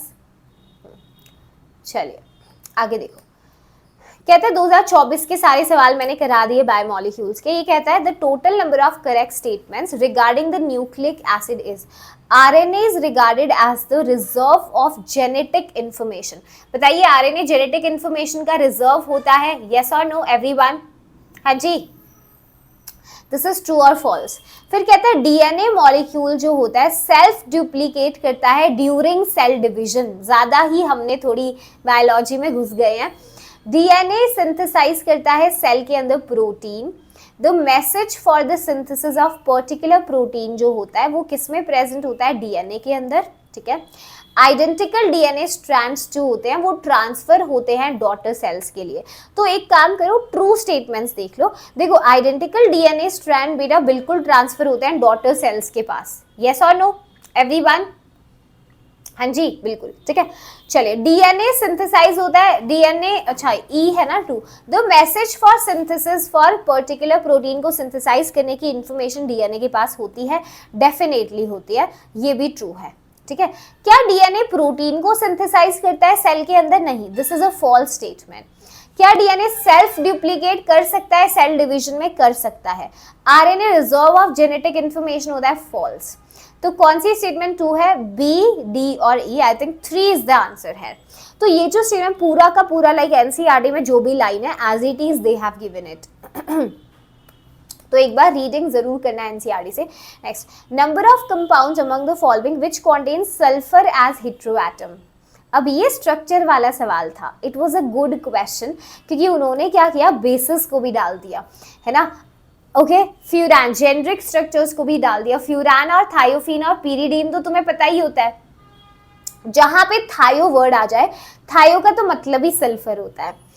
और सिस्टीन बेटा, इनमें से थायोफीन और सिस्टीन के अंदर सल्फर प्रेजेंट होता है। यस, ठीक है, बाकी सब में नहीं होता है। तो sulphur is present in the structure of thiophene and the cysteine only. Fine, okay. Next, RNA is different from DNA, क्योंकि आरएनए के अंदर क्या होता है बताओ? RNA and DNA differ because RNA has ribose sugar and thymine, ribose sugar and uracil, deoxyribose. देखो, deoxyribose तो कहाँ होता है? डीऑक्सी तो पूरा तुम्हारा डीएनए में होता है ना। RNA has ribose sugar, yes ribose. और बेस कौन सा? तो वो पूछ रहा है कि शुगर कौन सा है और बेस कौन सा है, दैट इज द क्वेश्चन। 24 का ही क्वेश्चन है ये भी। तो भी मैम ने बताया था कि डीएनए में थाइमिन भी होता है, but that is not present in the RNA. RNA में वी हैव यूरेसिल रादर, तो राइबोस शुगर और uracil is the base. Yes, B is the right answer. 24 में देख लो कितने आसान सवाल आए हुए हैं जेई से। कहता है which base is present in RNA, लेकिन डीएनए में नहीं होता। पिछला ही क्वेश्चन अभी आपने देखा वैसा ही था, कैसा नो? हाँ जी, कौन सा बेस प्रेजेंट होता है आरएनए में बट डीएनए में नहीं है, दैट इज यूरेसिल। कौन सा है बेटा? यूरेसिल होता है। उधर थाइमीन प्रेजेंट होता है डीएनए में इसकी जगह पर। ओके, नेक्स्ट कहता है in both DNA and RNA heterocyclic base and phosphate ester linkages are at sorry, DNA और आरएनए में हेट्रोसाइक्लिक बेस और फॉस्फेट एस्टर लिंकेजेस कहाँ पर होती है? बताओ जरा। बेस तो पहले कार्बन पे होता है, बेस तो पहले पे ही होता है भाई, एक ही ऑप्शन ऐसा था। फॉस्फेट 5th पे होती है। डाइफॉस्फेट लिंकेजेस 5th और 3rd कार्बन में होती है। सॉरी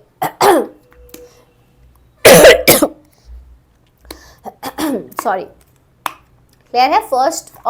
फर्स्ट पे आपका बेस होता है, 5th पे फॉस्फेट होता है।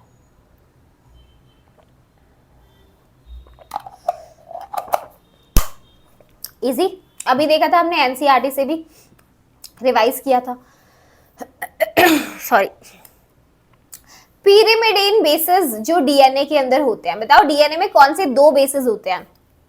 Cytosine, thiamine. यूरेसिल तो नहीं होता है। साइटोसिन और थाइमीन, द पिरिमिडीन, उसने पिरिमिडीन बेस पूछा है ना। प्यूरिन एंड पिरिमिडीन बेसेस होते हैं, जिसमें से पिरिमिडीन 2 होते हैं, साइटोसिन और थाइमीन होते हैं। ठीक है, ओके। नेक्स्ट कहते हैं प्रेजेंस और absence of hydroxyl group on which carbonyl carbon of sugar differentiates RNA और डीएनए। हाँ बताओ, आरएनए में जो शुगर था that was ribose sugar, DNA में डीऑक्सीराइबोस। तो मैंने डिफरेंस बताया था, 2nd कार्बन के ऊपर एक OH ग्रुप प्रेजेंट होता है राइबोस शुगर में, बट डीऑक्सीराइबोस में नहीं होता। 2nd कार्बन पे दोनों हाइड्रोजन लगे होते हैं, अभी तो दिखाया था एनसीईआरटी से, है ना। तो 2nd इज द आंसर। ठीक है, देख लो इधर ये वाला, देखो यहाँ मैम ने बताया था डीऑक्सीराइबोस में दोनों हाइड्रोजन है, राइबोस में एक OH भी लगा होता है। यस, चलो। The reason for double helical structure of DNA is operation of. Double helical structure DNA का कौन सी बॉन्डिंग की वजह से प्रेजेंट होता है? एनसीईआरटी से रीड कराया था ये भी। हाँ जी, हाइड्रोजन बॉन्डिंग की वजह से। यस, हाइड्रोजन बॉन्डिंग की वजह से। देख लो, डीएनए में 2 पॉलीपेप्टाइड चेन्स होती हैं, न्यूक्लियोटाइड्स, जिसमें ईच में राइट हैंडेड स्पाइरल होता है 10 बेसिस के साथ इन टर्म ऑफ स्पाइरल। और कौन किससे बॉन्ड करता है ये भी बताया था, एडेनिन थाइमिन से गुआनिन साइटोसिन के साथ, है ना। इसका क्वेश्चन किया था। ठीक है, सॉर्टेड है। हाँ जी, यहां तक चीजें क्लियर है आई थिंक। ओके, तो ये बेटा आपका रिवीजन हो गया है। बायोमॉलिक्यूल्स हमने बिल्कुल शुरू से मैंने कराया, जिसने एक बार भी नहीं पढ़ा तो इस चैप्टर से आपकी पूरी एनसीईआरटी जो है बहुत अच्छे से कवर हो जाएगी। बस जब इस सेशन को देखो तो एक बार एनसीईआरटी ओपन करके बैठ जाना, ताकि टॉपिक बाय टॉपिक सब कुछ मिल जाए। ठीक है, तो सेशन नोट्स में अटैच करके दे रही हूँ डिस्क्रिप्शन बॉक्स में, तुम एनसीईआरटी खोल लेना, रीड कर लेना, और ये तुम्हारे नोट्स का काम कर देंगे। सारे 2024 के मैंने पीवाईक्यूज डाल दिए, बाकी पीवाईक्यूज 23, 21, 21 के मैं अपना जो प्रैक्टिस सेशन लूंगी उसमें करा दूंगी। ठीक है, इसका जो क्विक रिवीजन करेंगे। तो ये हमारा खत्म होता है यहाँ पर बायोमॉलिक्यूल्स। तो let me know how did you like the session, और सेशन को लाइक जरूर कर देना। Shilpi ma'am will see you next time in the new session. Okay, thank you so much guys, bye.